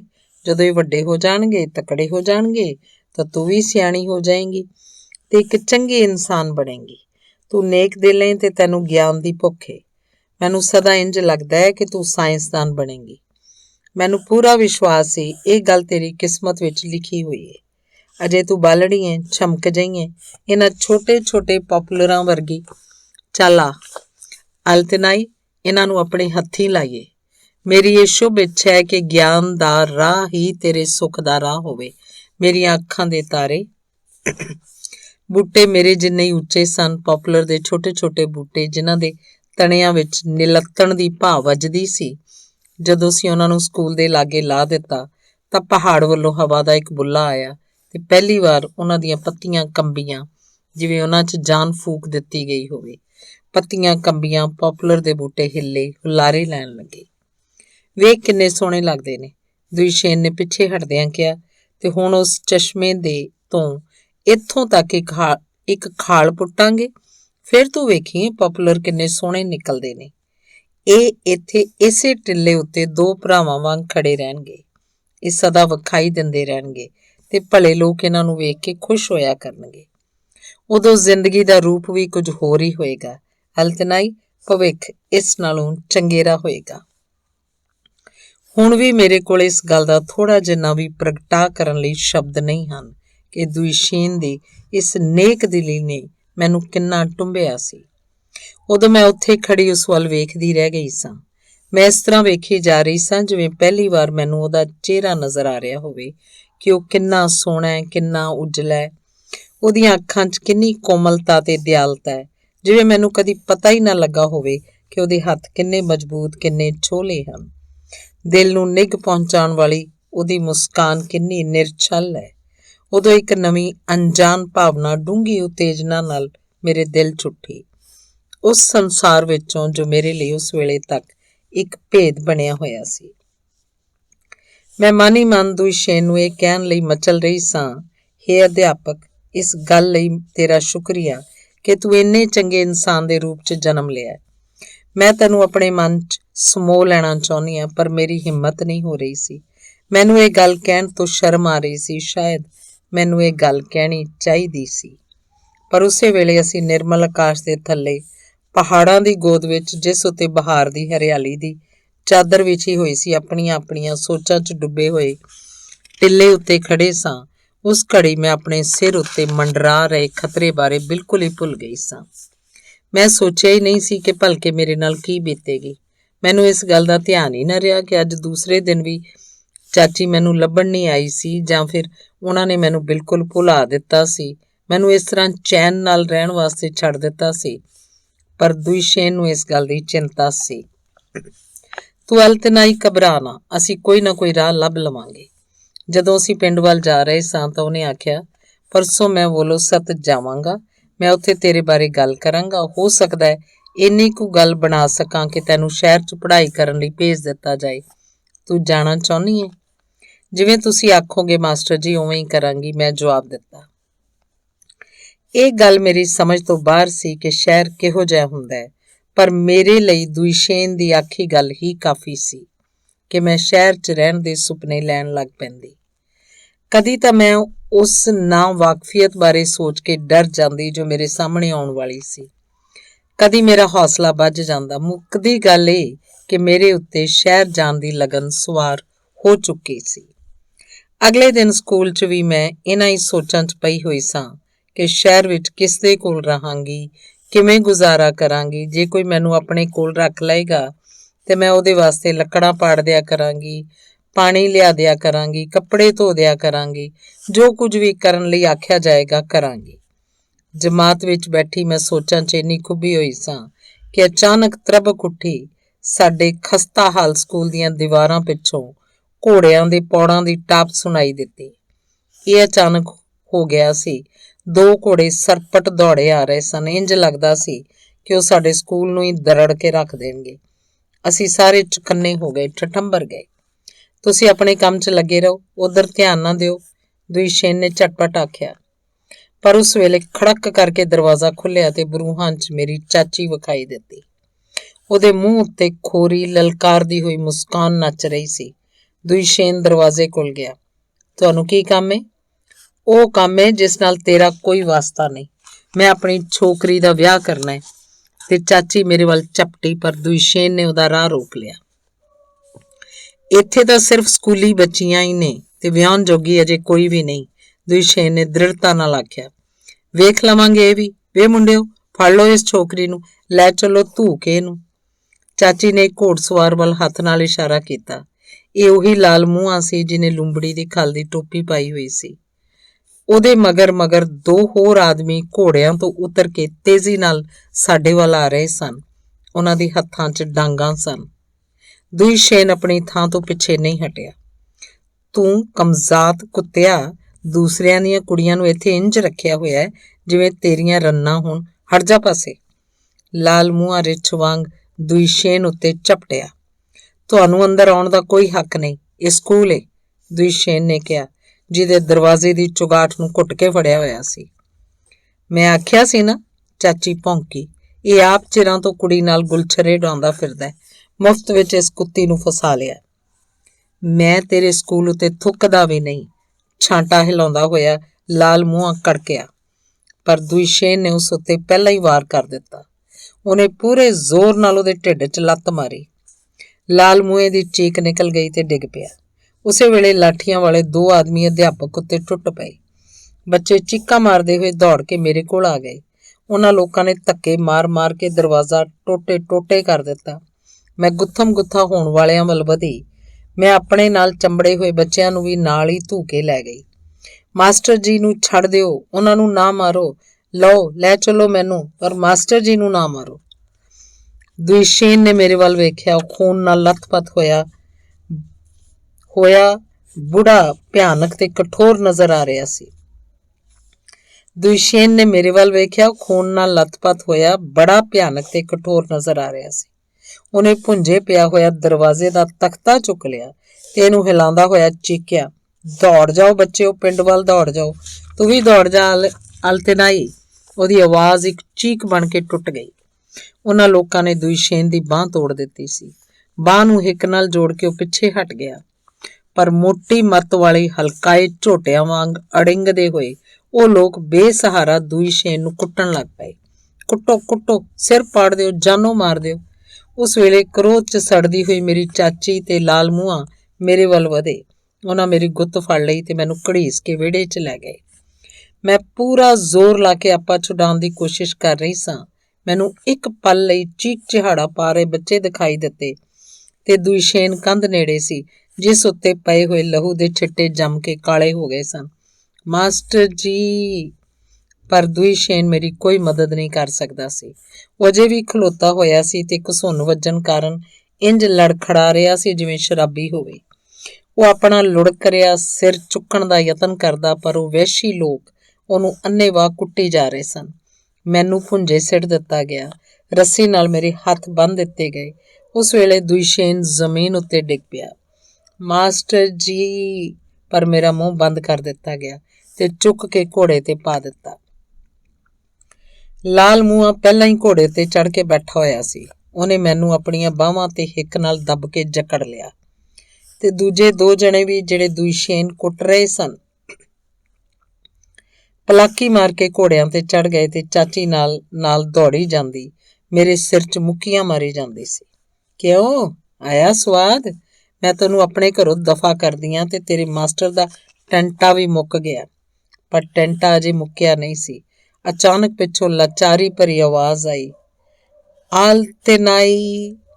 ਮੈਂ ਘੋੜੇ ਦੀ ਕਾਠੀ ਉੱਤੇ ਝੂਲਦਾ ਆਪਣਾ ਸਿਰ ਬੜੀ ਮੁਸ਼ਕਲ ਨਾਲ ਚੁੱਕਿਆ ਤੇ ਪਿੱਛੇ ਵੱਲ ਵੇਖਿਆ। ਦੁਸ਼ੇਨ ਸਾਡੇ ਪਿੱਛੇ ਪਿੱਛੇ ਦੌੜਦਾ ਆ ਰਿਹਾ ਸੀ। ਕੁੱਟ ਕੇ ਅੱਧ ਮੋਇਆ ਕੀਤੇ ਤੇ ਲਹੂ ਨਾਲ ਲੱਥ-ਪੱਥ ਉਹਨੇ ਹੱਥ 'ਚ ਇੱਕ ਪੱਥਰ ਚੁੱਕਿਆ ਹੋਇਆ ਸੀ। ਉਹਦੇ ਮਗਰ ਸਾਡੇ ਸਕੂਲ ਦੇ ਸਾਰੇ ਬੱਚੇ ਰੋਂਦੇ ਕੁਰਲਾਉਂਦੇ ਦੌੜੇ ਜਾ ਰਹੇ ਸਨ। ਰੁਕ ਜਾਓ ਵਹਿਸ਼ੀਓ, ਰੁਕ ਜਾਓ, ਇਹਨੂੰ ਛੱਡ ਦਿਓ ਅਲਿਤਨਾਈ! ਉਹ ਸਾਡੇ ਨੇੜੇ ਪਹੁੰਚਦਾ ਹੋਇਆ ਚੀਕਿਆ। ਜ਼ਾਲਮ ਲੋਕ ਜ਼ਰਾ ਕੁ ਰੁਕੇ ਤੇ ਘੋੜਿਆਂ ਉੱਤੇ ਚੜੇ ਹੋਏ ਦੋ ਜਣੇ ਦੁਸ਼ੇਨ ਦੁਆਲੇ ਚੱਕਰ ਲਾਉਣ ਲੱਗ ਪਏ। ਦੁਸ਼ੇਨ ਨੇ ਟੁੱਟੀ ਬਾਂਹ ਵਾਲਾ ਕਫ ਦੰਦਾਂ 'ਚ ਲੈ ਲਿਆ ਤਾਂ ਜੋ ਅਟਕਣ ਨਾ ਪਵੇ ਤੇ ਨਿਸ਼ਾਨਾ ਬੰਨ੍ਹ ਕੇ ਪੱਥਰ ਮਾਰਿਆ, ਪਰ ਖੁੰਝ ਗਿਆ। ਤਦ ਉਹਨਾਂ ਦੋਹਾਂ ਜਣਿਆਂ ਨੇ ਡਾਂਗਾ ਮਾਰ ਕੇ ਦੁਸ਼ੇਨ ਨੂੰ ਇੱਕ ਛੱਪੜੀ 'ਚ ਸੁੱਟ ਦਿੱਤਾ। ਮੇਰੀਆਂ ਅੱਖਾਂ ਅੱਗੇ ਹਨੇਰਾ ਛਾ ਗਿਆ। ਮੈਂ ਕੇਵਲ ਇੰਨਾ ਹੀ ਵੇਖ ਸਕੀ ਕਿ ਸਾਡੇ ਸਕੂਲ ਦੇ ਬੱਚੇ ਦੌੜਦੇ ਹੋਏ ਅਧਿਆਪਕ ਕੋਲ ਚਲੇ ਗਏ ਸਨ ਤੇ ਡਰ ਦੇ ਮਾਰੇ ਉਹਦੇ ਲਾਗੇ ਹੀ ਖੜੇ ਰਹਿ ਗਏ ਸਨ। ਮੈਨੂੰ ਚੇਤਾ ਨਹੀਂ ਹੈ ਕਿ ਉਹ ਲੋਕ ਮੈਨੂੰ ਕਿਵੇਂ ਤੇ ਕਿੱਥੇ ਲੈ ਗਏ ਸਨ। ਜਦੋਂ ਮੇਰੀਆਂ ਅੱਖਾਂ ਖੁੱਲੀਆਂ ਤਾਂ ਮੈਂ ਇਸ ਤੰਬੂ ਵਿੱਚ ਸਾਂ। ਤੰਬੂ ਦੇ ਖੁੱਲ੍ਹੇ ਮਗੋਰੇ ਥਾਣੀ ਸ਼ਾਂਤ ਤੇ ਨਿਰਭੈ ਅਗੇਤੇ ਤਾਰੇ ਝਾਕ ਰਹੇ ਸਨ। ਲਾਗੇ ਹੀ ਕਿਤੇ ਕਿਸੇ ਵਹਿੰਦੇ ਦਰਿਆ ਦੀ ਕਲ ਤੇ ਭੇਡਾਂ ਦੇ ਇੱਜੜ ਦੀ ਰਾਖੀ ਕਰ ਰਹੇ ਆਜੜੀਆਂ ਦੀਆਂ ਆਵਾਜ਼ਾਂ ਸੁਣਾਈ ਦੇ ਰਹੀਆਂ ਸਨ। ਬੁਝੀ ਹੋਈ ਅੰਗੀਠੀ ਲਾਗੇ ਲੱਕੜੀ ਵਾਂਗ ਸੁੱਕੇ ਹੋਏ ਚਿਹਰੇ ਵਾਲੀ ਇੱਕ ਉਦਾਸ ਜਿਹੀ ਬੁੱਢੜੀ ਬੈਠੀ ਹੋਈ ਸੀ। ਉਹਦੇ ਚਿਹਰੇ ਦਾ ਰੰਗ ਕਾਲੀ ਮਿੱਟੀ ਵਰਗਾ ਸੀ। ਮੈਂ ਮੂੰਹ ਦੂਜੇ ਪਾਸੇ ਫੇਰ ਲਿਆ। ਕਾਸ਼ ਮੈਂ ਆਪਣੀ ਨਜ਼ਰ ਨਾਲ ਉਸ ਆਦਮੀ ਦੀ ਜਾਨ ਕੱਢ ਸਕਦੀ। ਕਲ ਮੂਈਏ, ਉਠਾ ਇਹਨੂੰ, ਲਾਲ ਮੂਹੇ ਨੇ ਹੁਕਮ ਦਿੱਤਾ। ਕਾਲੀ ਔਰਤ ਮੇਰੇ ਨੇੜੇ ਆਈ ਤੇ ਆਪਣੇ ਸਖਤ ਖੁਰਦਰੇ ਹੱਥ ਨਾਲ ਮੇਰਾ ਮੋਢਾ ਹਿਲਾਇਆ। ਆਪਣੀ ਸੌਂਕਣ ਨੂੰ ਸਿੱਧੇ ਰਾਹ ਪਾ ਲੈ, ਸਮਝਾ ਬੁਝਾ ਲੈ। ਜੇ ਨਹੀਂ ਮੰਨਦੀ ਤਾਂ ਵੀ ਮੈਂ ਇਹਨੂੰ ਸਿੱਧੀ ਕਰ ਲਵਾਂਗਾ। ਉਹ ਤੰਬੂ ਵਿੱਚੋਂ ਬਾਹਰ ਨਿਕਲ ਗਿਆ। ਕਾਲੀ ਔਰਤ ਆਪਣੀ ਥਾਂ ਤੋਂ ਨਾ ਹਿੱਲੀ ਤੇ ਮੂੰਹੋਂ ਇੱਕ ਵੀ ਗੱਲ ਨਾ ਕੱਢੀ। ਸ਼ਾਇਦ ਉਹ ਗੂੰਗੀ ਹੋਵੇ। ਠੰਡੀ ਸੁਆਹ ਵਰਗੀਆਂ ਉਹਦੀਆਂ ਬੁਝੀਆਂ ਹੋਈਆਂ ਅੱਖਾਂ ਮੇਰੇ ਵੱਲ ਵੇਖ ਰਹੀਆਂ ਸਨ। ਦੁਸ਼ਟ ਲੋਕ ਜਿਹੜੀ ਚੀਜ਼ ਵੀ ਹੱਥ ਲੱਗੇ ਉਸੇ ਨਾਲ ਹੀ ਇਹਨਾਂ ਦੇ ਸਿਰ ਪਾੜਦੇ ਰਹਿੰਦੇ ਹਨ ਤੇ ਇਹਨਾਂ ਨੂੰ ਇਹਦੀ ਆਦਤ ਹੋ ਜਾਂਦੀ ਹੈ। ਇਹਨਾਂ ਦੀਆਂ ਅੱਖਾਂ 'ਚ ਇੰਨੀ ਮਾਯੂਸੀ ਤੇ ਖੜੋਤ ਆ ਜਾਂਦੀ ਹੈ ਕਿ ਵੇਖ ਕੇ ਡਰ ਲੱਗਦਾ ਹੈ। ਕਾਲੀ ਔਰਤ ਦੀਆਂ ਮੁਰਦਾ ਅੱਖਾਂ ਨੂੰ ਵੇਖ ਕੇ ਮੈਨੂੰ ਇੰਝ ਲੱਗਾ ਕਿ ਮੈਂ ਆਪ ਵੀ ਹੁਣ ਜਿਉਂਦਿਆਂ 'ਚ ਨਹੀਂ ਰਹੀ ਸਾਂ ਤੇ ਕਬਰ 'ਚ ਪਈ ਹੋਈ ਸਾਂ। ਮੈਂ ਇਸ ਗੱਲ ਉੱਤੇ ਪੂਰਾ ਯਕੀਨ ਕਰ ਲੈਣਾ ਸੀ ਜੇ ਦਰਿਆ ਦਾ ਸ਼ੋਰ ਸੁਣਾਈ ਨਾ ਦਿੰਦਾ ਹੁੰਦਾ। ਦਰਿਆ ਦਾ ਪਾਣੀ ਛਪ ਕਰਦਾ ਸ਼ੋਰ ਮਚਾਉਂਦਾ ਹੋਇਆ ਆਪਣੇ ਪਹਾੜੀ ਰਾਹ ਉੱਤੇ ਵਹਿੰਦਾ ਜਾ ਰਿਹਾ ਸੀ। ਉਹ ਆਜ਼ਾਦ ਜੋ ਸੀ। ਤੈਨੂੰ ਲੱਖ ਲਾਹਨਤ ਚਾਚੀ, ਨੀਚੇ ਸਾਰੀ ਜਹਾਨ ਦੀਏ, ਤੂੰ ਮੇਰੇ ਹੰਝੂਆਂ ਮੇਰੇ ਲਹੂ 'ਚ ਡੁੱਬ ਕੇ ਮਰ ਜਾਏ। ਉਸ ਰਾਤ 15 ਸਾਲ ਦੀ ਉਮਰ 'ਚ ਮੇਰਾ ਕੁਆਰ ਭੰਗ ਕਰ ਦਿੱਤਾ ਗਿਆ। ਮੈਂ ਉਸ ਜਾਬਰ ਦੀਆਂ ਧੀਆਂ ਨਾਲੋਂ ਵੀ ਛੋਟੀ ਉਮਰ ਦੀ ਸਾਂ। ਤੀਸਰੀ ਰਾਤ ਮੈਂ ਉੱਥੋਂ ਹਰ ਹੀਲੇ ਦੌੜ ਜਾਣ ਦਾ ਮਨ ਬਣਾ ਲਿਆ। ਮੈਂ ਰਾਹ 'ਚ ਭਾਵੇਂ ਮਰ ਜਾਵਾਂ, ਮੇਰਾ ਪਿੱਛਾ ਕਰਨ ਵਾਲੇ ਮੈਨੂੰ ਆ ਕੇ ਭਾਵੇਂ ਫੜ ਲੈਣ, ਪਰ ਮੈਂ ਆਖਰੀ ਦਮ ਤੱਕ ਲੜਦੀ ਰਹਾਂਗੀ, ਉਸੇ ਤਰ੍ਹਾਂ ਜਿਸ ਤਰ੍ਹਾਂ ਮੇਰਾ ਅਧਿਆਪਕ ਦੁਸ਼ੇਨ ਲੜਦਾ ਰਿਹਾ ਸੀ। ਮੈਂ ਹਨੇਰੇ 'ਚ ਦੱਬੇ ਪੈਰ ਦਰਵਾਜ਼ੇ ਵੱਲ ਗਈ। ਉਹਨੂੰ ਟਟੋਲ ਕੇ ਲੱਭਿਆ। ਉਹ ਘੋੜੇ ਦੇ ਵਾਲਾਂ ਦੀਆਂ ਡੋਰੀਆਂ ਨਾਲ ਕੱਸ ਕੇ ਬੰਨਿਆ ਹੋਇਆ ਸੀ। ਡੋਰੀਆਂ ਦੀਆਂ ਗੰਢਾਂ ਇੰਨੀਆਂ ਪੇਚੀਦਾ ਤੇ ਪੀਡੀਆਂ ਸਨ ਕਿ ਉਹਨਾਂ ਨੂੰ ਹਨੇਰੇ 'ਚ ਖੋਲ੍ਹਣਾ ਅਸੰਭਵ ਸੀ। ਤਦ ਮੈਂ ਤੰਬੂ ਦਾ ਢਾਂਚਾ ਚੁੱਕ ਕੇ ਹੇਠੋਂ ਦੀ ਕਿਸੇ ਤਰ੍ਹਾਂ ਰੀਂਗ ਕੇ ਲੰਘਣ ਦਾ ਯਤਨ ਕੀਤਾ। ਮੈਂ ਬੜਾ ਜ਼ੋਰ ਲਾਇਆ, ਪਰ ਤੰਬੂ ਹਿੱਲਿਆ ਤੱਕ ਨਹੀਂ ਸੀ। ਉਹਨੂੰ ਬਾਹਰੋਂ ਵੀ ਰੱਸਿਆਂ ਨਾਲ ਕੱਸ ਕੇ ਜ਼ਮੀਨ 'ਚ ਕਿੱਲੀਆਂ ਠੋਕ ਕੇ ਬੰਨਿਆ ਹੋਇਆ ਸੀ। ਹੁਣ ਇੱਕ ਹੀ ਚਾਰਾ ਬਾਕੀ ਰਹਿ ਗਿਆ ਸੀ, ਉਹ ਇਹ ਕਿ ਕੋਈ ਤਿੱਖੀ ਚੀਜ਼ ਲੱਭੀ ਜਾਵੇ ਤੇ ਦਰਵਾਜ਼ੇ ਵਾਲੀਆਂ ਡੋਰੀਆਂ ਕੱਟ ਦਿੱਤੀਆਂ ਜਾਣ। ਮੈਂ ਹਰ ਥਾਂ ਫੋਲਾ-ਫਾਲੀ ਕੀਤੀ, ਪਰ ਇੱਕ ਛੋਟੀ ਜਿਹੀ ਕਿੱਲੀ ਤੋਂ ਇਲਾਵਾ ਹੋਰ ਕੋਈ ਵੀ ਚੀਜ਼ ਮੇਰੇ ਹੱਥ ਨਾ ਲੱਗੀ। ਤੰਗ ਆ ਕੇ ਮੈਂ ਕਿੱਲੀ ਨਾਲ ਹੀ ਤੰਬੂ ਹੇਠਾਂ ਜ਼ਮੀਨ ਪੁੱਟਣੀ ਸ਼ੁਰੂ ਕਰ ਦਿੱਤੀ। ਇਸ ਕੰਮ 'ਚ ਸਫਲਤਾ ਮਿਲਣ ਦੀ ਆਸ ਬੜੀ ਥੋੜ੍ਹੀ ਸੀ, ਪਰ ਹੁਣ ਮੈਂ ਇਸ ਗੱਲ ਵੱਲ ਕੋਈ ਧਿਆਨ ਨਹੀਂ ਦੇ ਰਹੀ ਸਾਂ। ਮੇਰੇ ਦਿਮਾਗ 'ਚ ਇੱਕੋ ਇੱਕ ਵਿਚਾਰ ਚੱਕਰ ਲਾਈ ਜਾ ਰਿਹਾ ਸੀ ਕਿ ਜਾਂ ਤਾਂ ਇੱਥੋਂ ਨਿਕਲ ਜਾਵਾਂ ਜਾਂ ਮਰ ਜਾਵਾਂ, ਪਰ ਮੈਂ ਉਹਦੀ ਨੱਕ ਵਿੱਚ ਸੁੜ ਤੇ ਉਹਦੇ ਖੌਫਨਾਕ ਕੁਰਾੜੇ ਹੋਰ ਨਹੀਂ ਸੁਣਨਾ ਚਾਹੁੰਦੀ ਸਾਂ।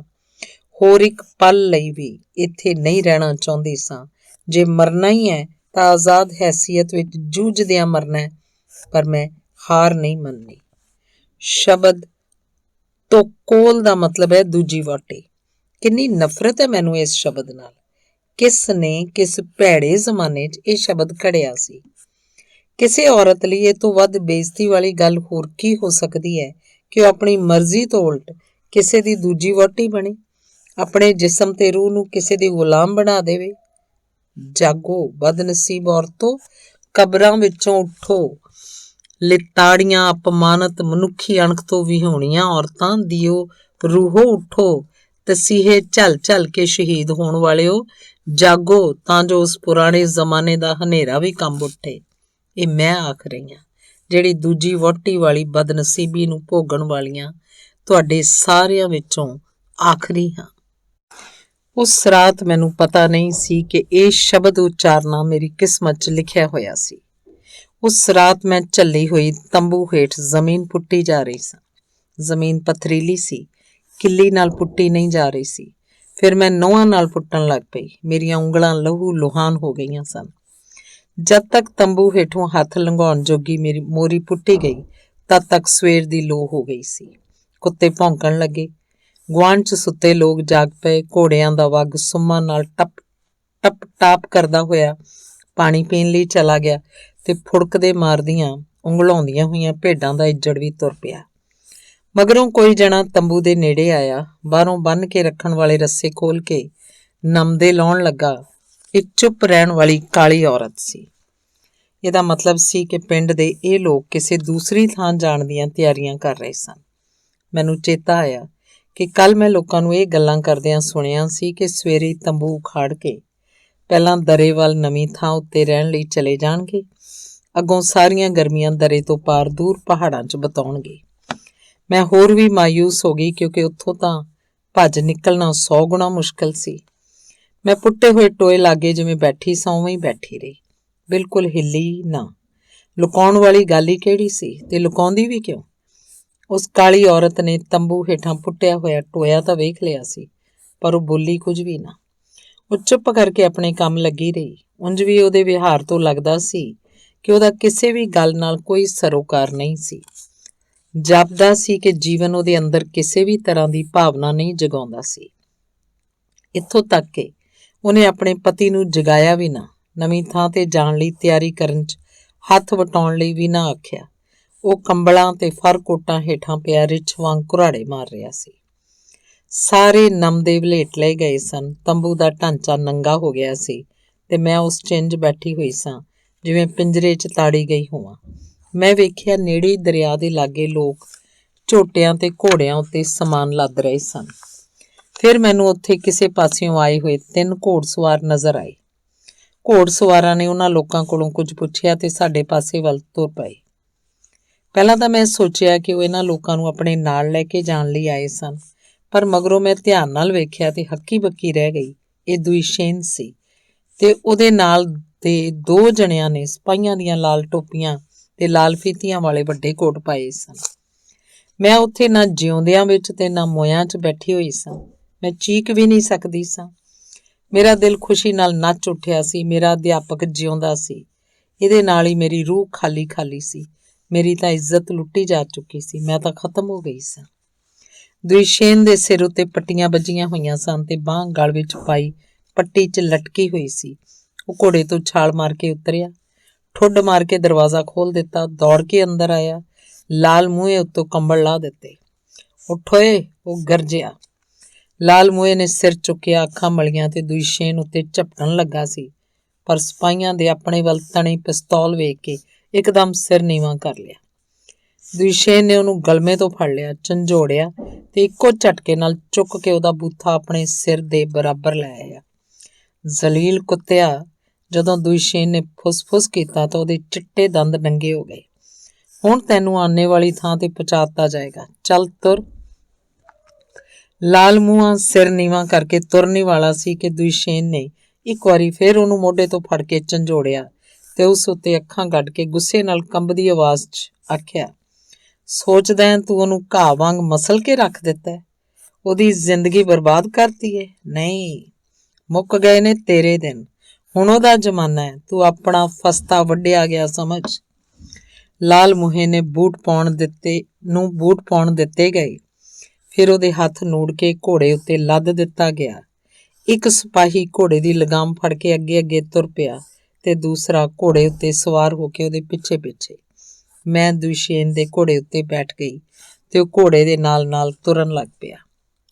ਜਦੋਂ ਅਸੀਂ ਚੱਲ ਪਏ ਤਾਂ ਪਿੱਛੋਂ ਕਿਸੇ ਦੀ ਵਹਿਸ਼ੀ ਅਣਮਨੁੱਖੀ ਆਵਾਜ਼ ਆਈ। ਇਹ ਕਾਲੀ ਔਰਤ ਸੀ ਜਿਹੜੀ ਸਾਡੇ ਪਿੱਛੇ ਪਿੱਛੇ ਦੌੜਦੀ ਆ ਰਹੀ ਸੀ।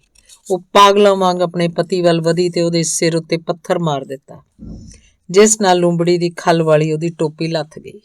ਐ ਲੈ ਕਾਤਲਾ, ਮੇਰੇ ਲਹੂ ਪੀਣ ਦੇ ਬਦਲੇ। ਉਹਦੀ ਭਰੜਾਈ ਆਵਾਜ਼ ਨਿਕਲੀ। ਮੇਰੀ ਜ਼ਿੰਦਗੀ ਬਰਬਾਦ ਕਰਨ ਦੇ ਬਦਲੇ। ਹੱਤਿਆਰਿਆ, ਤੈਨੂੰ ਮੈਂ ਜਿਉਂਦੇ ਨੂੰ ਨਹੀਂ ਜਾਣ ਦੇਣਾ।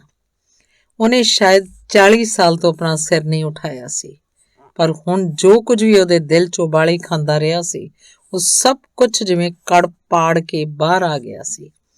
ਉਹਦੀਆਂ ਦਿਲ ਵਿੰਨਵੀਆਂ ਚੀਕਾਂ ਚੱਟਾਨਾਂ ਨਾਲ ਟਕਰਾ ਕੇ ਗੂੰਜ ਰਹੀਆਂ ਸਨ। ਉਹ ਦੌੜਦੀ ਹੋਈ ਕਦੀ ਕਿਸੇ ਪਾਸੇ ਕਦੀ ਕਿਸੇ ਪਾਸੇ ਜਾਂਦੀ, ਕਾਇਰਾਂ ਵਾਂਗ ਸਿਰ ਨੀਵਾਂ ਕਰਕੇ ਬੈਠੇ ਆਪਣੇ ਖਾਵੰਦ ਨੂੰ ਗੋਹੇ, ਪੱਥਰ, ਢੀਮਾਂ ਤੇ ਹੋਰ ਜੋ ਵੀ ਹੱਥ ਲੱਗਦਾ ਮਾਰੀ ਜਾ ਰਹੀ ਸੀ ਤੇ ਨਾਲ ਹੀ ਫਟਕਾਰਾਂ ਪਾਈ ਜਾ ਰਹੀ ਸੀ। ਤੇਰਾ ਕੱਖ ਨਾ ਰਹੇ, ਤੈਨੂੰ ਮੌਤ ਪਵੇ, ਤੈਨੂੰ ਦਫਨਾਉਣ ਵਾਲਾ ਵੀ ਕੋਈ ਨਾ ਮਿਲੇ, ਕਾਂ ਤੇਰੀਆਂ ਅੱਖਾਂ ਕੱਢ ਕੇ ਲੈ ਜਾਣ, ਅੱਲਾ ਕਰੇ ਤੇਰਾ ਬੂਥਾ ਮੈਨੂੰ ਫੇਰ ਕਦੀ ਵੀ ਨਾ ਦਿਸੇ। ਦੂਰ ਹੋ ਜਾ ਮੇਰੀਆਂ ਅੱਖਾਂ ਤੋਂ, ਰਾਖਸ਼ਾ, ਦੂਰ ਹੋ ਜਾ, ਦੂਰ ਹੋ ਜਾ, ਦੂਰ ਹੋ ਜਾ। ਉਹਨੇ ਚੀਕ ਕੇ ਆਖਿਆ, ਫਿਰ ਚੁੱਪ ਹੋ ਗਈ ਤੇ ਇੱਕ ਵਾਰ ਜ਼ੋਰ ਦੀ ਚੀਕ ਮਾਰ ਕੇ ਉੱਥੋਂ ਦੌੜ ਗਈ। ਇੰਜ ਲੱਗਦਾ ਸੀ ਜਿਵੇਂ ਉਹ ਹਵਾ 'ਚ ਉੱਡ ਰਹੇ ਆਪਣੇ ਵਾਲਾਂ ਤੋਂ ਦੂਰ ਦੌੜੀ ਜਾ ਰਹੀ ਸੀ। ਉੱਥੇ ਪਹੁੰਚ ਚੁੱਕੇ ਉਹਦੇ ਗੁਆਂਢੀ ਉਹਨੂੰ ਫੜਨ ਲਈ ਉਹਦਾ ਪਿੱਛਾ ਕਰਨ ਲੱਗੇ।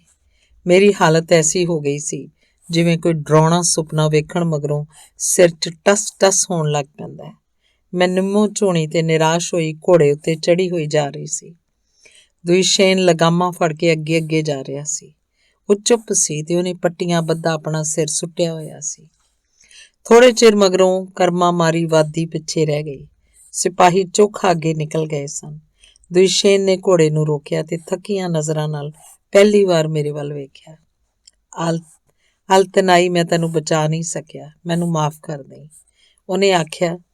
ਫਿਰ ਉਹਨੇ ਮੇਰਾ ਹੱਥ ਫੜਿਆ ਤੇ ਆਪਣੀ ਗੱਲ ਦੇ ਨੇੜੇ ਲੈ ਗਿਆ। ਜੇ ਤੂੰ ਮੈਨੂੰ ਮਾਫ਼ ਕਰ ਵੀ ਦੇਂ ਤਾਂ ਵੀ ਮੈਂ ਆਪਣੇ ਆਪ ਨੂੰ ਇਸ ਗੱਲ ਲਈ ਕਦੀ ਮਾਫ਼ ਨਹੀਂ ਕਰ ਸਕਾਂਗਾ। ਮੈਂ ਫੁੱਟ-ਫੁੱਟ ਕੇ ਰੋਣ ਲੱਗ ਪਈ ਤੇ ਘੋੜੇ ਦੀ ਐਆਲ ਨਾਲ ਲੱਗ ਗਈ। ਜਿੰਨਾ ਚਿਰ ਮੈਂ ਰੋਂਦੀ ਰਹੀ, ਦੁਇਸ਼ੇਨ ਲਾਗੇ ਖਲੋਤਾ ਮੇਰੇ ਵਾਲਾਂ ਨੂੰ ਪਲੋਸਦਾ ਰਿਹਾ।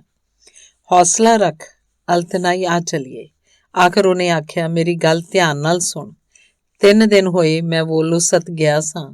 ਤੂੰ ਪੜ੍ਹਨ ਵਾਸਤੇ ਸ਼ਹਿਰ ਜਾਏਂਗੀ, ਸੁਣਦੀ ਏਂ? ਜਦੋਂ ਅਸੀਂ ਸ਼ੋਰ ਮਚਾਉਂਦੇ ਝਿਲਮਿਲ ਕਰਦੇ ਇੱਕ ਨਾਲੇ ਲਾਗੇ ਪਹੁੰਚੇ ਤਾਂ ਦੁਇਸ਼ੇਨ ਨੇ ਆਖਿਆ, ਅਲਤਨਾਈ, ਘੋੜੇ ਉੱਤੋਂ ਉਤਰ ਤੇ ਮੂੰਹ ਹੱਥ ਧੋ ਲੈ। ਉਹਨੇ ਆਪਣੀ ਜੇਬ 'ਚੋਂ ਸਾਬਣ ਦੀ ਟਿੱਕੀ ਕੱਢੀ। ਲੈ ਅਲਤਨਾਈ, ਚੰਗੀ ਤਰ੍ਹਾਂ ਮਲ ਲਈ।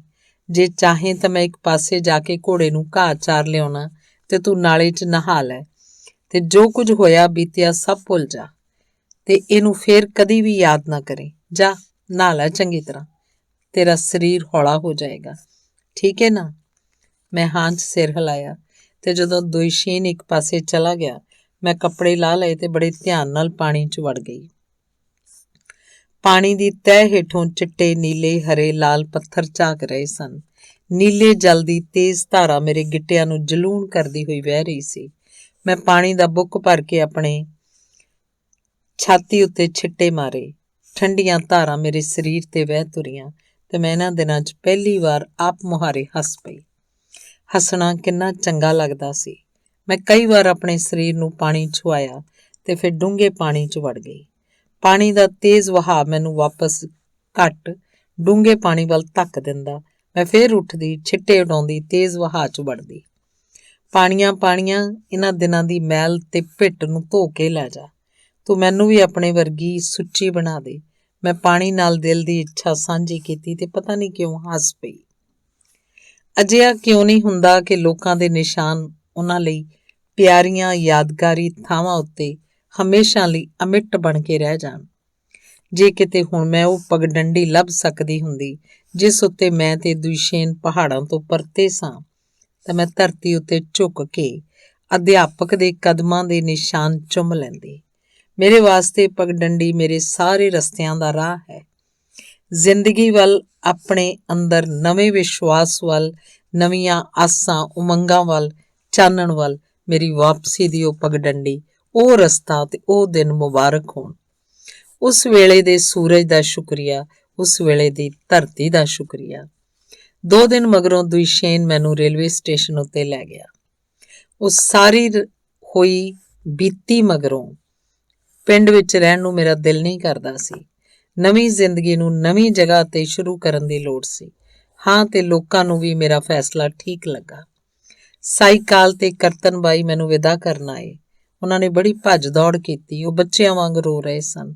ਉਹਨਾਂ ਨੇ ਮੇਰੇ ਸਫ਼ਰ ਲਈ ਗਠੜੀਆਂ ਤੇ ਝੋਲੇ ਤਿਆਰ ਕੀਤੇ। ਦੂਸਰੇ ਗੁਆਂਢੀ ਇੱਥੋਂ ਤੱਕ ਕਿ ਝਗੜਾਲੂ ਸਤਮਕੂਲ ਵੀ ਮੈਨੂੰ ਵਿਦਾ ਕਰਨ ਆਇਆ। ਅੱਲਾਹ ਤਾਲਾ ਤੇਰੇ ਅੰਗ ਸੰਗ ਰਹੇ ਧੀਏ, ਉਹਨੇ ਆਖਿਆ। ਤੇਰੇ ਰਾਹ ਵਿੱਚ ਚਾਨਣ ਹੋਵੇ, ਤੂੰ ਘਬਰਾਈ ਨਾ ਤੇ ਉਵੇਂ ਹੀ ਕਰੀ ਜਿਵੇਂ ਤੇਰਾ ਮਾਸਟਰ ਦੁਸ਼ੀਨ ਆਖਦਾ ਹੈ। ਇੰਜ ਤੇਰਾ ਭਲਾ ਹੀ ਹੋਏਗਾ। ਕਹਿਣ ਵਾਲੀ ਗੱਲ ਹੀ ਕਿਹੜੀ ਆ, ਹੁਣ ਤਾਂ ਅਸੀਂ ਵੀ ਸਭ ਕੁਝ ਸਮਝਣ ਲੱਗ ਪਏ ਹਾਂ। ਸਾਡੇ ਸਕੂਲ ਦੇ ਬੱਚੇ ਦੇਰ ਤੱਕ ਤਾਂਗੇ ਦੇ ਪਿੱਛੇ ਦੌੜਦੇ ਰਹੇ ਤੇ ਦੇਰ ਤੱਕ ਹੱਥ ਹਿਲਾਉਂਦੇ ਰਹੇ। ਮੇਰੇ ਨਾਲ ਕੁਝ ਹੋਰ ਬੱਚੇ ਵੀ ਸਨ। ਉਹਨਾਂ ਨੂੰ ਵੀ ਤਾਸ਼ਕੰਦ ਦੇ ਇੱਕ ਯਤੀਮਖਾਨੇ ਭੇਜ ਦਿੱਤਾ ਗਿਆ ਸੀ। ਸਟੇਸ਼ਨ ਉੱਤੇ ਚਮੜੇ ਦੀ ਜੈਕਟ ਪਹਿਨੀ ਇੱਕ ਰੂਸੀ ਔਰਤ ਸਾਡੀ ਉਡੀਕ ਕਰ ਰਹੀ ਸੀ। ਉਸ ਮਗਰੋਂ ਮੈਂ ਕਈ ਵਾਰ ਪੌਪੂਲਰਾਂ ਦੇ ਰੁੱਖਾਂ ਨਾਲ ਘਿਰੇ ਇਸ ਛੋਟੇ ਜਿਹੇ ਪਹਾੜੀ ਸਟੇਸ਼ਨ ਥਾਣੀ ਲੰਘੀ ਹਾਂ। ਮੈਨੂੰ ਲੱਗਦਾ ਮੈਂ ਆਪਣਾ ਅੱਧਾ ਦਿਲ ਉੱਥੇ ਹੀ ਛੱਡ ਆਈ ਹਾਂ। ਬਹਾਰ ਦੀ ਉਸ ਸ਼ਾਮ ਦੇ ਠੰਡੇ ਬਨਫਸ਼ੀ ਕੁਸਮੁਸੇ 'ਚ ਕੋਈ ਐਸੀ ਉਦਾਸੀ, ਕੋਈ ਐਸਾ ਦਰਦ ਸੀ ਮਾਨੋ ਉਹਨੂੰ ਸਾਡੇ ਵਿਛੜ ਜਾਣ ਦਾ ਪਤਾ ਲੱਗ ਗਿਆ ਸੀ। ਦੁਸ਼ੀਨ ਇਸ ਗੱਲ ਨੂੰ ਲੁਕਾਉਣ ਦਾ ਯਤਨ ਕਰ ਰਿਹਾ ਸੀ ਕਿ ਉਹਦਾ ਦਿਲ ਕਿੰਨਾ ਤੜਪ ਰਿਹਾ ਸੀ, ਕਿੰਨੀ ਪੀੜ ਸੀ ਉਸ ਵਿੱਚ। ਪਰ ਮੈਂ ਤਾਂ ਸਭ ਜਾਣਦੀ ਸਾਂ। ਇਸੇ ਤਰ੍ਹਾਂ ਦੇ ਦਰਦ ਦਾ ਗੁਬਾਰ ਮੇਰੇ ਗਲੇ 'ਚ ਆ ਰੁਕਿਆ ਸੀ। ਦੁਸ਼ੀਨ ਨੇ ਟਿਕਟਿਕੀ ਲਾ ਕੇ ਮੇਰੇ ਵੱਲ ਵੇਖਿਆ। ਉਹਦੇ ਹੱਥ ਮੇਰੇ ਵਾਲਾਂ, ਮੇਰੇ ਚਿਹਰੇ, ਇੱਥੋਂ ਤੱਕ ਕਿ ਮੇਰੀ ਪੋਸ਼ਾਕ ਦੇ ਬਟਨਾਂ ਨੂੰ ਵੀ ਪਲੋਸ ਰਹੇ ਸਨ। ਅਲਤਨਾਈ, ਮੈਂ ਤੈਨੂੰ ਆਪਣੇ ਕੋਲੋਂ ਇੱਕ ਕਦਮ ਵੀ ਦੂਰ ਨਾ ਜਾਣ ਦਿੰਦਾ, ਉਹਨੇ ਆਖਿਆ। ਪਰ ਤੈਨੂੰ ਰੋਕਣ ਦਾ ਮੈਨੂੰ ਕੋਈ ਹੱਕ ਨਹੀਂ। ਤੈਨੂੰ ਪੜ੍ਹਨਾ ਚਾਹੀਦਾ ਹੈ। ਵੇਖ ਨਾ, ਮੈਂ ਆਪ ਤਾਂ ਬਹੁਤ ਥੋੜ੍ਹਾ ਪੜ੍ਹਿਆ ਲਿਖਿਆ। ਤੂੰ ਚਲੀ ਜਾ, ਇੰਝ ਹੀ ਠੀਕ ਰਹੇਗਾ। ਹੋ ਸਕਦਾ ਤੂੰ ਸੱਚਮੁੱਚ ਦੀ ਅਧਿਆਪਕਾ ਬਣ ਜਾਏ। ਫਿਰ ਤੂੰ ਸਾਡੇ ਸਕੂਲ ਨੂੰ ਯਾਦ ਕਰਿਆ ਕਰੇਂਗੀ ਤੇ ਹੋ ਸਕਦਾ ਹੱਸਿਆ ਕਰੇਂਗੀ। ਚਲੋ ਇੰਝ ਹੀ ਹੋਵੇ, ਇੰਝ ਹੀ ਹੋਵੇ। ਦੂਰ ਘਾਟੀ 'ਚ ਰੇਲ ਗੱਡੀ ਦੇ ਇੰਜਨ ਦੀ ਗੂੰਜਦੀ ਹੋਈ ਸੀਟੀ ਵੱਜਦੀ ਸੁਣਾਈ ਦਿੱਤੀ ਤੇ ਰੇਲ ਗੱਡੀ ਦੀਆਂ ਬੱਤੀਆਂ ਨਜ਼ਰ ਆਉਣ ਲੱਗੀਆਂ। ਸਟੇਸ਼ਨ ਉੱਤੇ ਲੋਕ ਹਿੱਲਣ ਜੁਲਣ ਲੱਗ ਪਏ। ਤੇ ਲੈ, ਹੁਣ ਤੂੰ ਚਲੀ ਜਾਏਂਗੀ, ਦੁਸ਼ੀਨ ਨੇ ਮੇਰਾ ਹੱਥ ਘੁੱਟਦਿਆਂ ਕੰਬਦੀ ਆਵਾਜ਼ 'ਚ ਆਖਿਆ।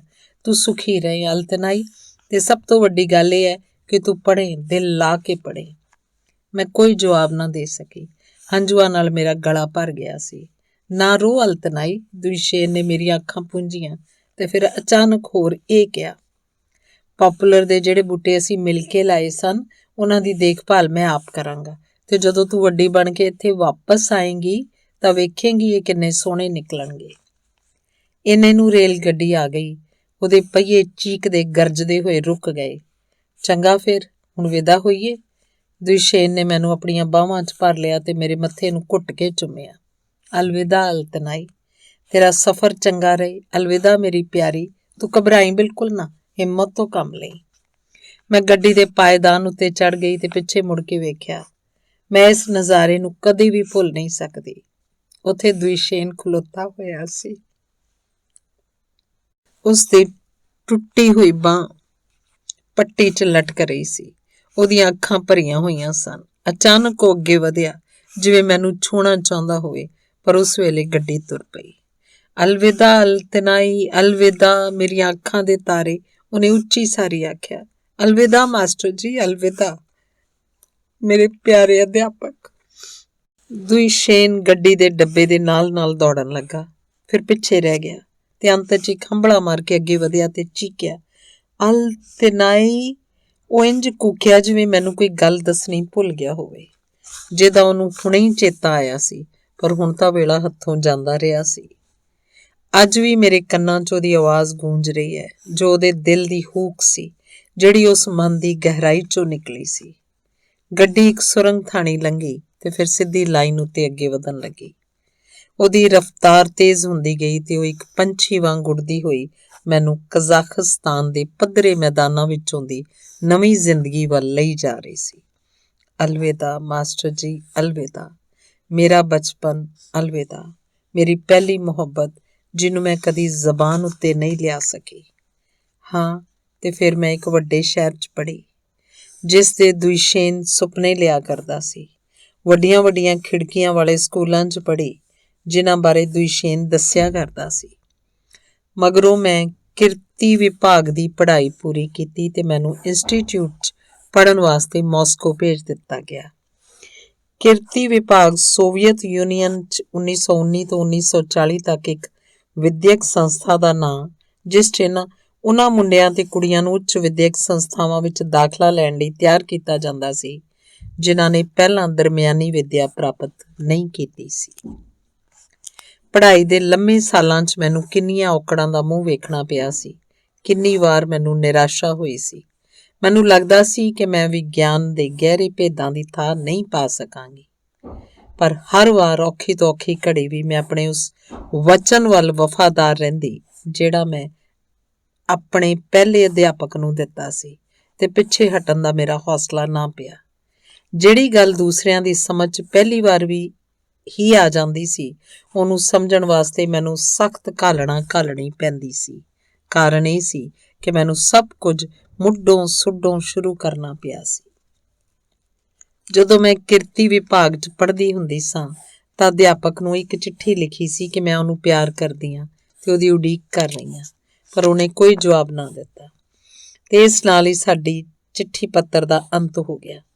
ਮੇਰਾ ਖਿਆਲ ਹੈ ਕਿ ਉਹਨੇ ਮੇਰੇ ਤੇ ਆਪਣੇ ਪਿਆਰ ਨੂੰ ਇਸ ਲਈ ਕੁਰਬਾਨ ਕਰ ਦਿੱਤਾ ਸੀ ਤਾਂ ਜੋ ਮੇਰੀ ਪੜ੍ਹਾਈ 'ਚ ਵਿਘਨ ਨਾ ਪਵੇ। ਹੋ ਸਕਦਾ ਹੈ ਕਿ ਉਹਨੇ ਠੀਕ ਹੀ ਕੀਤਾ ਹੋਵੇ, ਤੇ ਇਹ ਵੀ ਹੋ ਸਕਦਾ ਹੈ ਕਿ ਇਹਦਾ ਕੋਈ ਹੋਰ ਕਾਰਨ ਹੋਵੇ। ਉਦੋਂ ਮੈਂ ਕਿੰਨੀ ਦੁਖੀ ਹੋਈ ਸਾਂ, ਕਿੰਨਾ ਜ਼ਿਆਦਾ ਸੋਚਿਆ ਸੀ।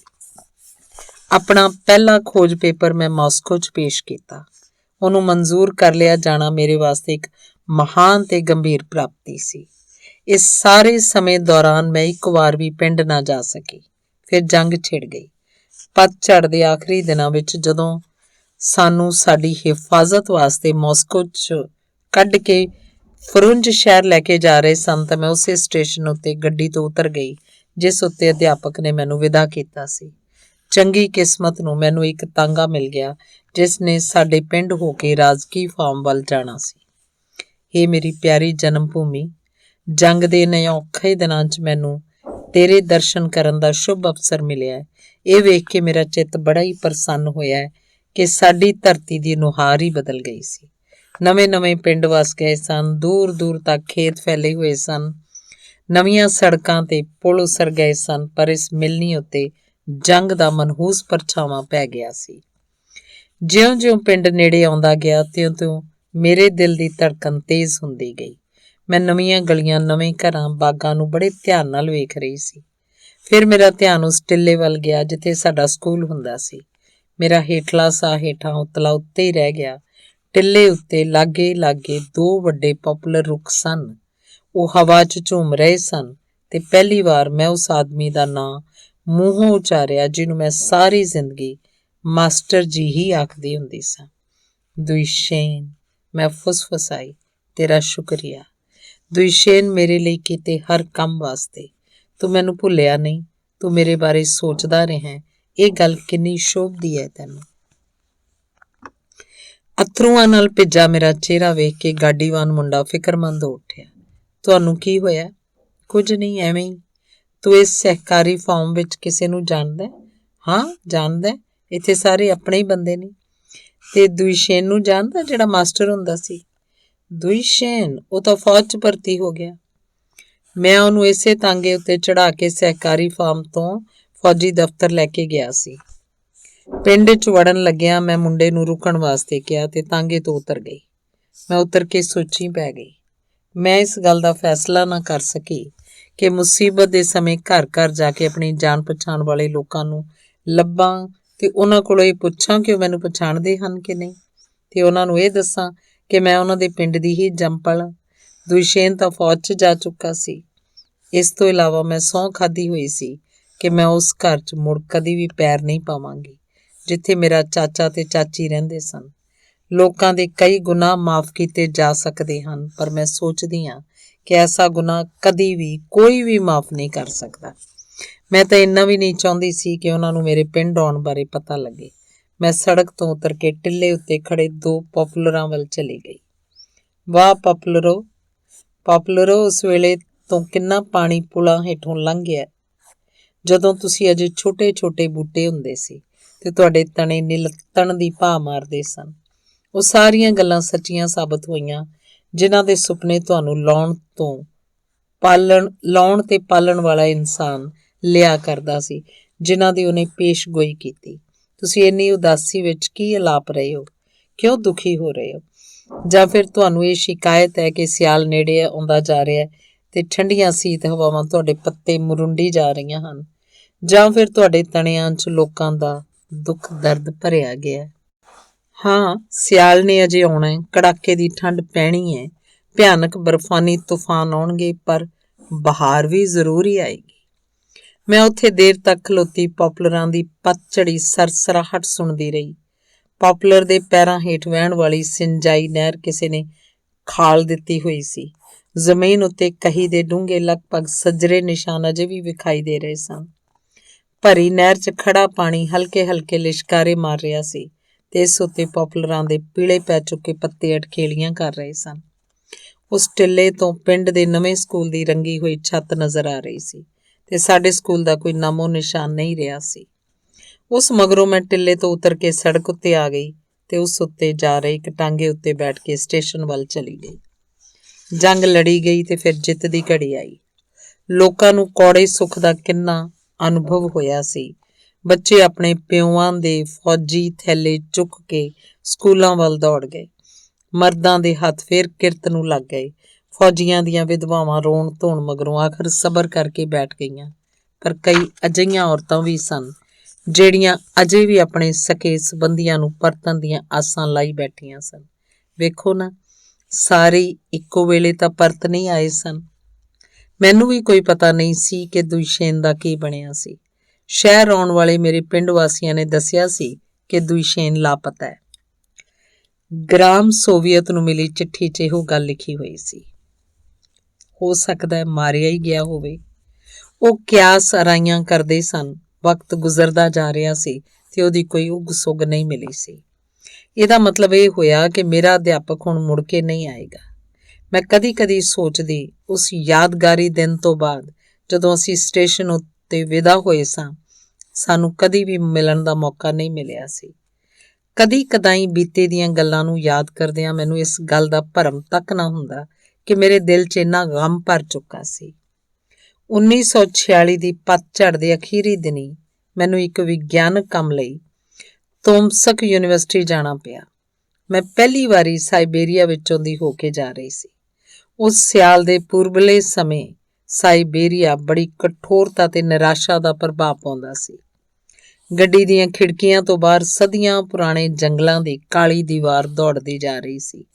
ਕਿਤੇ ਕਿਤੇ ਪਿੰਡਾਂ ਦੇ ਘਰਾਂ ਦੀਆਂ ਕਾਲੀਆਂ ਛੱਤਾਂ ਇੱਕ ਝਲਕ ਦੇ ਜਾਂਦੀਆਂ ਤੇ ਉਹਨਾਂ ਦੀਆਂ ਚਿਮਨੀਆਂ ਵਿੱਚੋਂ ਚਿੱਟੇ ਧੂਏ ਦੀਆਂ ਲਕੀਰਾਂ ਉੱਪਰ ਨੂੰ ਉੱਠਦੀਆਂ ਵਿਖਾਈ ਦਿੰਦੀਆਂ।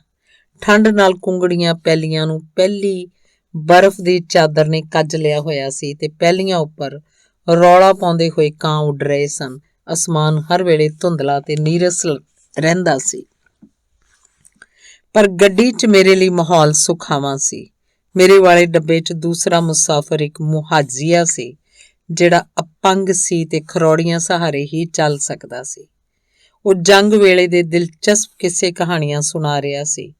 ਮੈਂ ਉਹਦੀ ਕਲਪਨਾ ਕਰਨ ਦੀ ਸਮਰੱਥਾ ਤੋਂ ਹੈਰਾਨ ਹੋਈ ਜਾ ਰਹੀ ਸਾਂ।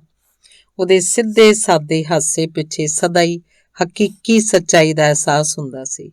ਸਾਡੇ ਡੱਬੇ ਦੇ ਸਾਰੇ ਮੁਸਾਫਰਾਂ ਨੂੰ ਉਹ ਬੜਾ ਚੰਗਾ ਲੱਗਦਾ ਸੀ। ਇੱਕ ਵਾਰ ਨੋਵੋਸਿਬਿਰਸਕ ਤੋਂ ਅੱਗੇ ਕਿਤੇ ਜਾ ਕੇ ਸਾਡੀ ਗੱਡੀ ਇੱਕ ਛੋਟੇ ਜਿਹੇ ਸਟੇਸ਼ਨ ਉੱਤੇ 1 ਮਿੰਟ ਲਈ ਰੁਕੀ। ਮੈਂ ਖਿੜਕੀ ਲਾਗੇ ਖਲੋਤੀ ਹੋਈ ਸਾਂ ਤੇ ਆਪਣੇ ਹਮਸਫ਼ਰ ਦਾ ਇੱਕ ਨਵਾਂ ਚੁਟਕਲਾ ਸੁਣ ਕੇ ਹੱਸੀ ਜਾ ਰਹੀ ਸਾਂ। ਗੱਡੀ ਤੁਰ ਪਈ ਤੇ ਹੌਲੀ-ਹੌਲੀ ਰਫ਼ਤਾਰ ਫੜਨ ਲੱਗੀ। ਖਿੜਕੀ ਤੋਂ ਬਾਹਰ ਸਟੇਸ਼ਨ ਦਾ ਇੱਕੋ ਇੱਕ ਛੋਟਾ ਜਿਹਾ ਮਕਾਨ ਪਿੱਛੇ ਰਹਿ ਗਿਆ ਸੀ। ਜਦੋਂ ਗੱਡੀ ਕਾਂਟੇ ਲਾਗੇ ਪਹੁੰਚੀ ਤਾਂ ਮੈਂ ਖਿੜਕੀ ਤੋਂ ਪਿੱਛੇ ਹਟ ਗਈ, ਪਰ ਉਸ ਵੇਲੇ ਫੇਰ ਤੇਜ਼ੀ ਨਾਲ ਖਿੜਕੀ ਦੇ ਸ਼ੀਸ਼ੇ ਵੱਲ ਗਈ। ਉੱਥੇ ਉਹ ਦੁਇਸ਼ੇਨ ਖੜਾ ਸੀ। ਉਹ ਰੇਲਵੇ ਕੈਬਿਨ ਲਾਗੇ ਹੱਥ ਵਿੱਚ ਝੰਡੀ ਲੈ ਕੇ ਖਲੋਤਾ ਹੋਇਆ ਸੀ। ਮੈਨੂੰ ਨਹੀਂ ਪਤਾ ਕਿ ਉਦੋਂ ਮੈਨੂੰ ਕੀ ਹੋ ਗਿਆ ਸੀ। ਰੁਕੋ, ਮੈਂ ਚੀਕ ਕੇ ਆਖਿਆ ਤੇ ਦਰਵਾਜ਼ੇ ਵੱਲ ਵਧੀ। ਮੈਨੂੰ ਕੁਝ ਨਹੀਂ ਸੁੱਝ ਰਿਹਾ ਸੀ ਕਿ ਕੀ ਕੀਤਾ ਜਾਏ, ਪਰ ਉਸੇ ਪਲ ਮੇਰੀ ਨਜ਼ਰ ਖਤਰੇ ਦੀ ਜੰਜੀਰ ਉੱਤੇ ਪਈ ਤੇ ਮੈਂ ਉਹਨੂੰ ਪੂਰੇ ਜ਼ੋਰ ਨਾਲ ਖਿੱਚ ਦਿੱਤਾ। ਗੱਡੀ ਦੇ ਡੱਬਿਆਂ ਨੂੰ ਜ਼ੋਰ ਨਾਲ ਧੱਕਾ ਲੱਗਾ। ਉਹ ਜ਼ਬਰਦਸਤ ਝਟਕਾ ਖਾ ਕੇ ਰੁਕੀ ਤੇ ਫਿਰ ਉਨੇ ਹੀ ਜ਼ੋਰ ਨਾਲ ਪਿਛਾਂਹ ਵੱਲ ਝਟਕਾ ਖਾਧਾ। ਫੱਟਿਆਂ ਉੱਤੇ ਚੀਜ਼ਾਂ ਡਿੱਗ ਪਈਆਂ। ਬਰਤਨ ਡਿੱਗਣ ਦੀ ਆਵਾਜ਼ ਆਈ। ਔਰਤਾਂ ਤੇ ਬੱਚਿਆਂ ਨੇ ਚੀਕ ਚਹਾੜਾ ਮਚਾ ਦਿੱਤਾ। ਕਿਸੇ ਦੀ ਅਜੀਬ ਤਰ੍ਹਾਂ ਨਾਲ ਚੀਕ ਨਿਕਲੀ। ਬੰਦਾ ਗੱਡੀ ਹੇਠ ਆ ਗਿਆ। ਮੈਂ ਡੱਬੇ ਦੇ ਪਾਇਦਾਨ ਉੱਤੇ ਆ ਗਈ ਹੋਈ ਸਾਂ। ਮੈਂ ਹੇਠਾਂ ਵੇਖੇ ਬਿਨਾਂ ਹੀ ਛਾਲ ਮਾਰ ਦਿੱਤੀ। ਮੈਨੂੰ ਲੱਗਾ ਜਿਵੇਂ ਮੈਂ ਡੂੰਘੀ ਖੱਡ 'ਚ ਲੈ ਗਈ ਹੋਵਾਂ। ਮੈਂ ਕਮਲੀ ਹੋਈ ਰੇਲਵੇ ਕੈਬਿਨ ਵੱਲ ਦੁਇਸ਼ੇਨ ਵੱਲ ਸਰਪਟ ਦੌੜੀ ਜਾ ਰਹੀ ਸਾਂ। ਪਿਛਲੇ ਪਾਸਿਓਂ ਗਾਰਡ ਨੇ ਸੀਟੀ ਵਜਾਈ। ਮੁਸਾਫਰ ਡੱਬਿਆਂ ਵਿੱਚੋਂ ਛਾਲਾਂ ਮਾਰ ਕੇ ਮੇਰੇ ਪਿੱਛੇ ਭੱਜੇ ਆ ਰਹੇ ਸਨ। ਮੈਂ ਅੱਖ ਦੇ ਝਲਕਾਰੇ 'ਚ ਤੀਰ ਵਾਂਗ ਉੱਡਦੀ ਹੋਈ ਗੱਡੀ ਦੇ ਸਾਰੇ ਡੱਬੇ ਪਾਰ ਕਰ ਗਈ। ਉਧਰ ਦੁਇਸ਼ੇਨ ਵੀ ਮੇਰੇ ਵੱਲ ਦੌੜਦਾ ਆ ਰਿਹਾ ਸੀ। ਦੁਇਸ਼ੇਨ ਮਾਸਟਰ ਜੀ, ਮੈਂ ਉਸ ਵੱਲ ਧੌਂਦੀ ਹੋਈ ਚੀਕੀ। ਕਾਂਟੇ ਵਾਲਾ ਰੁਕ ਗਿਆ ਤੇ ਭਚਕਿਆ ਹੋਇਆ ਮੇਰੇ ਵੱਲ ਵੇਖਣ ਲੱਗਾ। ਇਹ ਦੁਇਸ਼ੇਨ ਹੀ ਸੀ। ਉਹ ਚਿਹਰਾ, ਉਹ ਅੱਖਾਂ, ਪਰ ਉਹ ਮੁੱਛਾਂ ਨਹੀਂ ਰੱਖਦਾ ਹੁੰਦਾ ਸੀ ਤੇ ਕੁਝ ਬੁੱਢਾ ਹੋ ਗਿਆ ਸੀ। ਤੁਹਾਨੂੰ ਕੀ ਹੋਇਆ ਭੈਣ ਜੀ, ਕੀ ਗੱਲ ਏ? ਉਹਨੇ ਕਜ਼ਾਖ ਬੋਲੀ 'ਚ ਆਖਿਆ। ਤੁਹਾਨੂੰ ਐਵੇਂ ਭੁਲੇਖਾ ਲੱਗਿਆ, ਮੈਂ ਤਾਂ ਕਾਂਟੇ ਵਾਲਾ। ਮੇਰਾ ਨਾਂ ਬੈਨੇਊ ਜਾਨਗਜ਼ਿਨ ਏ। ਬੈਨੇਊ? ਮੈਨੂੰ ਨਹੀਂ ਪਤਾ ਕਿ ਉਦੋਂ ਮੈਂ ਦੁੱਖ, ਦਰਦ ਤੇ ਸ਼ਰਮ ਕਾਰਨ ਚੀਕੀ ਕਿਉਂ ਨਾ। ਮੈਂ ਇੱਕ ਹੀ ਕਰ ਬੈਠੀ ਸਾਂ। ਮੈਂ ਹੱਥਾਂ ਨਾਲ ਆਪਣਾ ਚਿਹਰਾ ਢੱਕ ਲਿਆ ਤੇ ਨੀਵੀਂ ਪਾ ਲਈ। ਮੈਨੂੰ ਧਰਤੀ ਨਿਗਲ ਕਿਉਂ ਨਾ ਗਈ। ਮੈਨੂੰ ਕਾਂਟੇ ਵਾਲੇ ਕੋਲੋਂ ਮਾਫ਼ੀ ਮੰਗਣੀ ਚਾਹੀਦੀ ਸੀ। ਲੋਕਾਂ ਸਾਹਮਣੇ ਖਿਮਾ ਦੀ ਜਾਚਕ ਹੋਣਾ ਚਾਹੀਦਾ ਸੀ, ਪਰ ਮੈਂ ਪੱਥਰ ਵਾਂਗ ਚੁੱਪ ਗੁੜਪ ਖੜੀ ਰਹੀ। ਪਤਾ ਨਹੀਂ ਕਿਉਂ ਦੌੜ ਕੇ ਆਏ ਹੋਏ ਮੁਸਾਫਰਾਂ ਦੀ ਭੀੜ ਵੀ ਚੁੱਪਚਾਪ ਖੜੀ ਸੀ। ਮੈਂ ਇਸ ਗੱਲ ਦੀ ਉਡੀਕ 'ਚ ਸਾਂ ਕਿ ਹੁਣ ਮੈਨੂੰ ਉਹ ਬੁਰਾ ਭਲਾ ਆਖਣ ਲੱਗ ਪੈਣਗੇ, ਪਰ ਸਾਰੇ ਲੋਕ ਚੁੱਪ ਰਹੇ। ਉਸ ਭਿਆਨਕ ਚੁੱਪ ਨੂੰ ਕਿਸੇ ਔਰਤ ਦੀਆਂ ਸਿਸਕੀਆਂ ਨੇ ਤੋੜਿਆ। ਉਹਨੇ ਹੌਲੀ ਜਿਹੀ ਆਖਿਆ। ਵਿਚਾਰੀ ਆਪਣੇ ਪਤੀ ਜਾਂ ਭਰਾ ਸਮਝ ਕੇ ਇੱਧਰ ਦੌੜੀ ਆਈ, ਪਰ ਉਹ ਕੋਈ ਹੋਰ ਹੀ ਨਿਕਲਿਆ। ਲੋਕਾਂ 'ਚ ਹਿਲਜੁਲ ਹੋਈ। ਵੇਖੋ ਕੀ ਵਾਪਰ ਜਾਂਦਾ। ਕਿਸੇ ਦੀ ਗੂੰਜਵੀਂ ਆਵਾਜ਼ ਆਈ। ਜ਼ਿੰਦਗੀ 'ਚ ਕੀ ਨਹੀਂ ਹੁੰਦਾ, ਜੰਗ 'ਚ ਸਾਡੇ ਉੱਤੇ ਕੀ ਨਹੀਂ ਬੀਤੀ। ਜਵਾਬ 'ਚ ਕਿਸੇ ਜਨਾਨੀ ਦੀ ਭਰੜਾਈ ਆਵਾਜ਼ ਆਈ।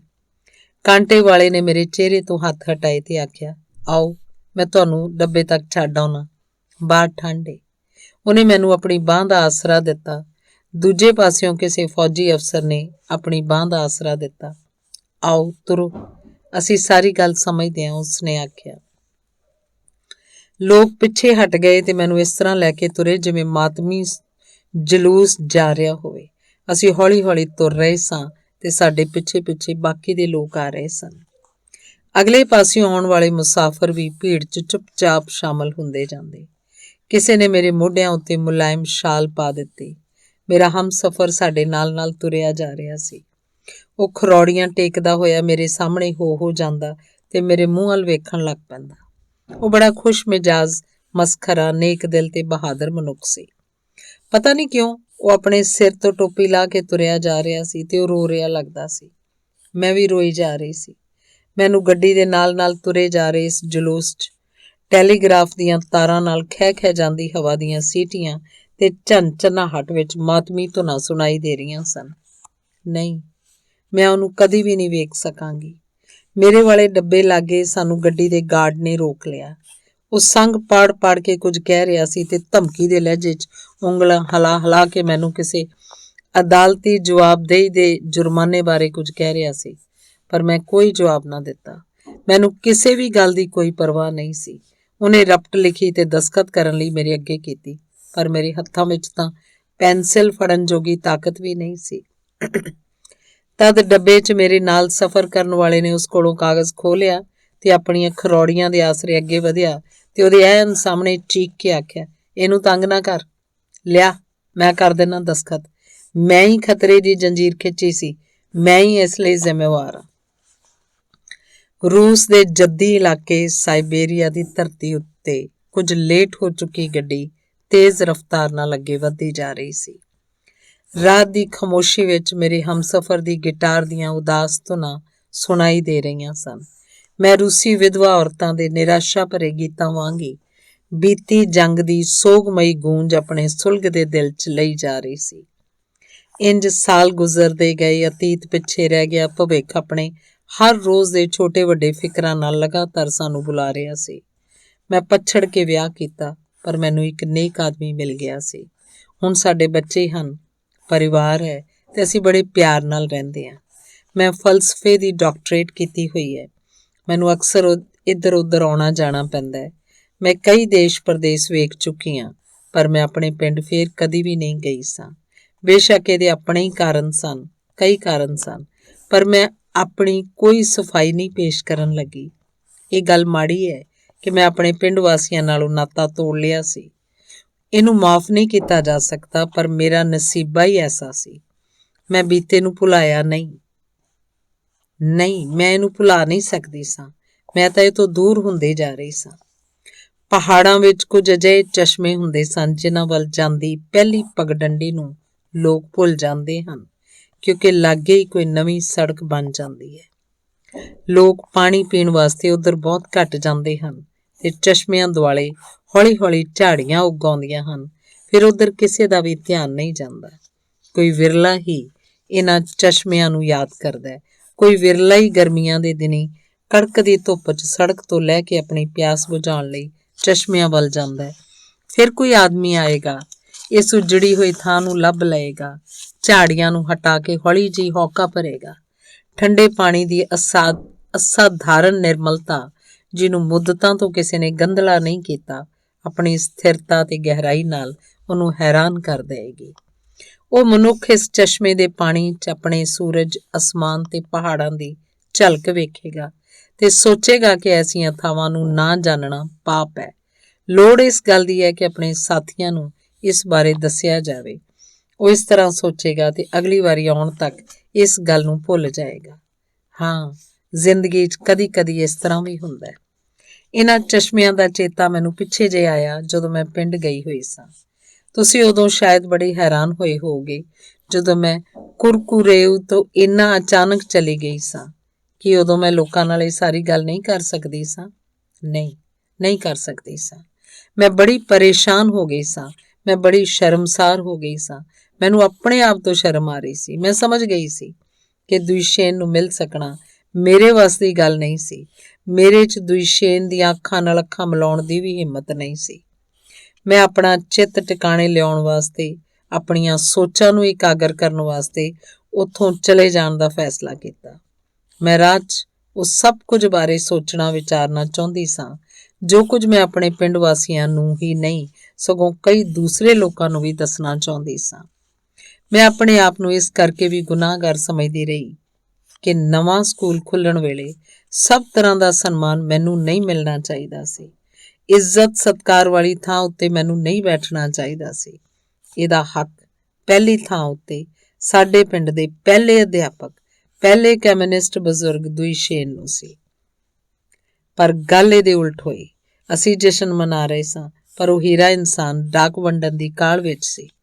ਉਹ ਸਕੂਲ ਦੇ ਉਦਘਾਟਨੀ ਜਸ਼ਨ ਤੋਂ ਪਹਿਲਾਂ ਪੁਰਾਣੇ ਵਿਦਿਆਰਥੀਆਂ ਵੱਲੋਂ ਭੇਜੀਆਂ ਗਈਆਂ ਵਧਾਈਆਂ ਦੀਆਂ ਚਿੱਠੀਆਂ ਪਹੁੰਚਾਉਣ ਦੀ ਕਾਹਲ ਵਿੱਚ ਸੀ। ਵੇਖੋ ਨਾ, ਇਸ ਤਰ੍ਹਾਂ ਦੀ ਕੋਈ ਇਕੱਲੀ ਦੁਕੱਲੀ ਘਟਨਾ ਨਹੀਂ ਸੀ। ਮੈਂ ਕਈ ਵਾਰ ਇਸੇ ਤਰ੍ਹਾਂ ਹੁੰਦਾ ਵੇਖਿਆ। ਇਸੇ ਵਾਸਤੇ ਮੈਂ ਪੁੱਛਦੀ ਹਾਂ, ਅਸੀਂ ਕਦੋਂ ਤੋਂ ਸਧਾਰਨ ਮਨੁੱਖ ਦੀ ਕਦਰ ਕਰਨ ਦੀ ਯੋਗਤਾ ਤੋਂ ਵਿਹੂਣੇ ਹੋ ਗਏ ਹਾਂ। ਉਸੇ ਤਰ੍ਹਾਂ ਕਦਰ ਕਰਨ ਦੀ ਜਿਵੇਂ ਲੈਨਿਨ ਕਰਦਾ ਹੁੰਦਾ ਸੀ। ਰੱਬ ਦਾ ਸ਼ੁਕਰ ਹੈ ਕਿ ਹੁਣ ਅਸੀਂ ਇਸ ਤਰ੍ਹਾਂ ਦੇ ਵਰਤਾਰਿਆਂ ਦੀ ਗੱਲ ਬਿਨਾਂ ਕਿਸੇ ਦੰਭ ਪਖੰਡ ਦੇ ਕਰ ਸਕਦੇ ਹਾਂ। ਇਹ ਬੜੀ ਚੰਗੀ ਗੱਲ ਹੈ ਕਿ ਇਸ ਮਾਮਲੇ ਵਿੱਚ ਵੀ ਅਸੀਂ ਲੈਨਿਨ ਦੇ ਹੋਰ ਨੇੜੇ ਆ ਗਏ ਹਾਂ। ਨੌਜਵਾਨ ਪੀੜ੍ਹੀ ਨੂੰ ਇਸ ਗੱਲ ਦਾ ਪਤਾ ਨਹੀਂ ਹੈ ਕਿ ਆਪਣੇ ਜ਼ਮਾਨੇ ਵਿੱਚ ਦੁਇਸ਼ੇਨ ਕਿਸ ਤਰ੍ਹਾਂ ਦਾ ਅਧਿਆਪਕ ਸੀ ਤੇ ਪੁਰਾਣੀ ਪੀੜ੍ਹੀ ਦੇ ਲੋਕਾਂ ਵਿੱਚੋਂ ਕਈ ਸਾਨੂੰ ਸਦੀਵੀ ਵਿਛੋੜਾ ਦੇ ਗਏ ਹਨ। ਦੁਇਸ਼ੇਨ ਦੇ ਵਿਦਿਆਰਥੀਆਂ ਵਿੱਚੋਂ ਕਈ ਜੰਗ ਸਮੇਂ ਜਾਨਾਂ ਵਾਰ ਗਏ। ਆਪਣੇ ਅਧਿਆਪਕ ਦੁਇਸ਼ੇਨ ਬਾਰੇ ਨੌਜਵਾਨਾਂ ਨੂੰ ਦੱਸਣਾ ਮੇਰਾ ਫਰਜ਼ ਸੀ। ਜੇ ਮੇਰੀ ਥਾਂ ਕੋਈ ਹੋਰ ਹੁੰਦਾ ਤਾਂ ਉਹਨੂੰ ਵੀ ਇੰਝ ਹੀ ਕਰਨਾ ਚਾਹੀਦਾ ਸੀ, ਪਰ ਮੈਂ ਪਿੰਡ ਨਹੀਂ ਗਈ ਸਾਂ। ਮੈਨੂੰ ਦੁਇਸ਼ੇਨ ਬਾਰੇ ਕੋਈ ਪਤਾ ਨਹੀਂ ਸੀ ਤੇ ਵਕਤ ਗੁਜ਼ਰਨ ਦੇ ਨਾਲ ਉਹਦੀ ਸ਼ਖਸੀਅਤ ਮੇਰੇ ਵਾਸਤੇ ਮਾਨੋ ਅਜਿਹੀ ਯਾਦਗਾਰ ਬਣ ਗਈ ਸੀ ਜਿਹੜੀ ਕਿਸੇ ਅਜਾਇਬ ਘਰ ਦੇ ਸ਼ਾਂਤ ਵਾਤਾਵਰਨ ਵਿੱਚ ਹੀ ਸੰਭਾਲ ਕੇ ਰੱਖੀ ਜਾ ਸਕਦੀ ਹੈ। ਮੈਂ ਆਪਣੇ ਅਧਿਆਪਕ ਕੋਲ ਜਾਵਾਂਗੀ ਤੇ ਉਸ ਸਾਹਮਣੇ ਆਪਣਾ ਕਸੂਰ ਮੰਨਾਂਗੀ। ਮੈਂ ਉਸ ਕੋਲੋਂ ਮਾਫੀ ਮੰਗਾਂਗੀ। ਮਾਸਕੋ ਤੋਂ ਵਾਪਸ ਆਉਂਦਿਆਂ ਹੀ ਮੈਂ ਕੁਰਕੁਰੇਊ ਜਾਣਾ ਤੇ ਉੱਥੋਂ ਦੇ ਲੋਕਾਂ ਨੂੰ ਇਹ ਸੁਝਾਅ ਦੇਣਾ ਚਾਹੁੰਦੀ ਹਾਂ ਕਿ ਨਵੇਂ ਬੋਰਡਿੰਗ ਸਕੂਲ ਦਾ ਨਾਂ ਦੁਇਸ਼ੇਨ ਦਾ ਸਕੂਲ ਰੱਖਿਆ ਜਾਵੇ। ਹਾਂ, ਸਹਿਕਾਰੀ ਫਾਰਮ ਦੇ ਸਧਾਰਨ ਕਿਸਾਨ ਦੇ ਨਾਂ ਉੱਤੇ, ਜਿਹੜਾ ਅੱਜ ਕੱਲ੍ਹ ਡਾਕੀਏ ਦਾ ਕੰਮ ਕਰਦਾ ਹੈ। ਮੈਨੂੰ ਆਸ ਹੈ ਕਿ ਤੁਸੀਂ ਵੀ ਮੇਰੇ ਗ੍ਰਾਈ ਹੋਣ ਦੇ ਨਾਤੇ ਮੇਰੇ ਸੁਝਾਅ ਦੀ ਹਮਾਇਤ ਕਰੋਗੇ। ਮੇਰੀ ਤੁਹਾਡੇ ਅੱਗੇ ਇਹੀ ਬੇਨਤੀ ਹੈ। ਮਾਸਕੋ ਵਿੱਚ ਇਸ ਵੇਲੇ ਰਾਤ ਦੇ 2 ਵੱਜਣ ਵਾਲੇ ਹਨ। ਮੈਂ ਹੋਟਲ ਦੀ ਬਾਲਕਨੀ ਤੇ ਖਲੋਤੀ ਹੋਈ ਹਾਂ।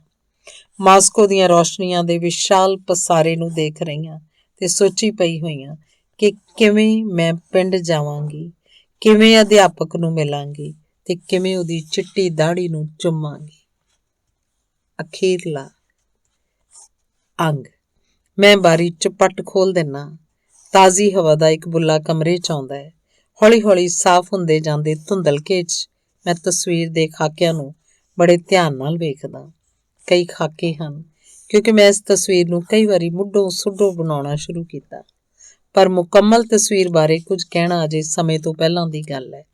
ਮੈਨੂੰ ਅਜੇ ਤੱਕ ਇਹਦਾ ਮੁੱਖ ਤੱਤ ਨਹੀਂ ਲੱਭਾ। ਮੈਂ ਸਰਗੀ ਵੇਲੇ ਦੇ ਸ਼ਾਂਤ ਮਾਹੌਲ 'ਚ ਚਹਿਲਕਦਮੀ ਕਰ ਰਿਹਾ ਤੇ ਲਗਾਤਾਰ ਸੋਚੀ ਜਾ ਰਿਹਾ। ਹਰ ਵਾਰੀ ਇੰਝ ਹੀ ਹੁੰਦਾ ਹੈ। ਹਰ ਵਾਰੀ ਮੈਂ ਇਸ ਗੱਲ ਦਾ ਕਾਇਲ ਹੋ ਜਾਂਦਾ ਕਿ ਮੇਰੀ ਤਸਵੀਰ ਅਜੇ ਸਿਰਫ ਮੇਰੀ ਕਲਪਨਾ 'ਚ ਹੀ ਹੈ। ਫਿਰ ਵੀ ਮੈਂ ਆਪਣੀ ਉਸ ਤਸਵੀਰ ਦੀ ਤੁਹਾਡੇ ਨਾਲ ਚਰਚਾ ਕਰਨੀ ਚਾਹੁੰਦਾ ਜਿਹੜੀ ਅਜੇ ਬਣੀ ਨਹੀਂ ਹੈ। ਮੈਂ ਤੁਹਾਡੇ ਕੋਲੋਂ ਸਲਾਹ ਲੈਣੀ ਚਾਹੁੰਦਾ। ਤੁਸੀਂ ਜ਼ਰੂਰ ਹੀ ਅੰਦਾਜ਼ਾ ਲਾ ਲਿਆ ਹੋਵੇਗਾ ਇਹ ਤਸਵੀਰ ਸਾਡੇ ਪਿੰਡ ਦੇ ਪਹਿਲੇ ਅਧਿਆਪਕ, ਪਹਿਲੇ ਕਮਿਊਨਿਸਟ ਬਜ਼ੁਰਗ ਦੁਇਸ਼ੇਨ ਨੂੰ ਸਮਰਪਿਤ ਕੀਤੀ ਜਾਏਗੀ। ਪਰ ਮੈਂ ਅਜੇ ਇਸ ਗੱਲ ਦੀ ਕਲਪਨਾ ਨਹੀਂ ਕਰ ਸਕਦਾ ਕਿ ਕੀ ਮੈਂ ਇਸ ਗੁੰਝਲਦਾਰ ਜੀਵਨ ਨੂੰ, ਜਿਹੜਾ ਸੰਗਰਾਮਾਂ ਨਾਲ ਭਰਪੂਰ ਹੈ, ਇਹਨਾਂ ਅਨੇਕ ਹੋਣੀਆਂ ਤੇ ਮਨੁੱਖੀ ਜਜ਼ਬਿਆਂ ਨੂੰ ਆਪਣੇ ਰੰਗਾਂ 'ਚ ਢਾਲ ਸਕਾਂਗਾ। ਇਹ ਕਿਸ ਤਰ੍ਹਾਂ ਕੀਤਾ ਜਾਏ ਕਿ ਇਹ ਪਿਆਲਾ ਛਲਕ ਨਾ ਜਾਏ, ਕਿ ਮੈਂ ਇਹਨੂੰ ਤੁਹਾਡੇ ਤੱਕ, ਆਪਣੇ ਸਮਕਾਲੀਆਂ ਤੱਕ ਪਹੁੰਚਾ ਸਕਾਂ। ਇਹ ਕਿਸ ਤਰ੍ਹਾਂ ਕੀਤਾ ਜਾਏ ਕਿ ਮੇਰਾ ਵਿਚਾਰ ਤੁਹਾਡੇ ਤੱਕ ਸਿਰਫ ਪਹੁੰਚੇ ਹੀ ਨਾ, ਸਗੋਂ ਇਹ ਸਾਡੀ ਸਾਂਝੀ ਸਿਰਜਣਾ ਬਣ ਜਾਏ। ਮੈਂ ਇਸ ਤਸਵੀਰ ਨੂੰ ਬਣਾਏ ਬਿਨਾਂ ਨਹੀਂ ਰਹਿ ਸਕਦਾ, ਪਰ ਮੈਂ ਕਿੰਨੀਆਂ ਸੋਚਾਂ, ਕਿੰਨੇ ਫਿਕਰਾਂ 'ਚ ਡੁੱਬਾ ਹੋਇਆ। ਕਦੀ ਮੈਨੂੰ ਇੰਝ ਲੱਗਦਾ ਹੈ ਕਿ ਮੈਂ ਕੁਝ ਵੀ ਬਣਾ ਨਹੀਂ ਸਕਾਂਗਾ। ਤਦ ਮੈਂ ਸੋਚਦਾ ਕਿ ਕਿਸਮਤ ਨੂੰ ਇਹ ਗੱਲ ਕਿਉਂ ਮਨਜ਼ੂਰ ਸੀ ਕਿ ਮੇਰੇ ਹੱਥਾਂ ਵਿੱਚ ਬੁਰਸ਼ ਦੇ ਦਿੱਤਾ ਜਾਏ। ਇੰਨਾ ਕਸ਼ਟਦਾਇਕ ਜੀਵਨ। ਪਰ ਕਦੀ ਮੈਂ ਆਪਣੇ ਅੰਦਰ ਇੰਨੀ ਸ਼ਕਤੀ ਮਹਿਸੂਸ ਕਰਦਾ ਕਿ ਪਹਾੜ ਉਲਟਾ ਦੇਣ ਲਈ ਤਿਆਰ ਹੋ ਜਾਂਦਾ ਤੇ ਫਿਰ ਮੈਂ ਮਨ ਹੀ ਮਨ ਕਹਿਣਾ, ਵੇਖ, ਸਿੱਖ ਤੇ ਚੁਣ ਲੈ। ਦੁਇਸ਼ੇਨ ਤੇ ਅਲਤਨਾਈ ਦੇ ਪੋਪੂਲਰਾਂ ਦੀ ਤਸਵੀਰ ਬਣਾ, ਉਹਨਾਂ ਦੀ ਪੋਪੂਲਰਾਂ ਦੀ, ਜਿਨ੍ਹਾਂ ਨੇ ਤੈਨੂੰ ਬਚਪਨ 'ਚ ਖੁਸ਼ੀ ਦੇ ਇੰਨੇ ਪਲ ਬਖਸ਼ੇ ਸਨ। ਹਾਲਾਂਕਿ ਤੈਨੂੰ ਉਹਨਾਂ ਦੀ ਕਹਾਣੀ ਦਾ ਪਤਾ ਨਹੀਂ ਸੀ।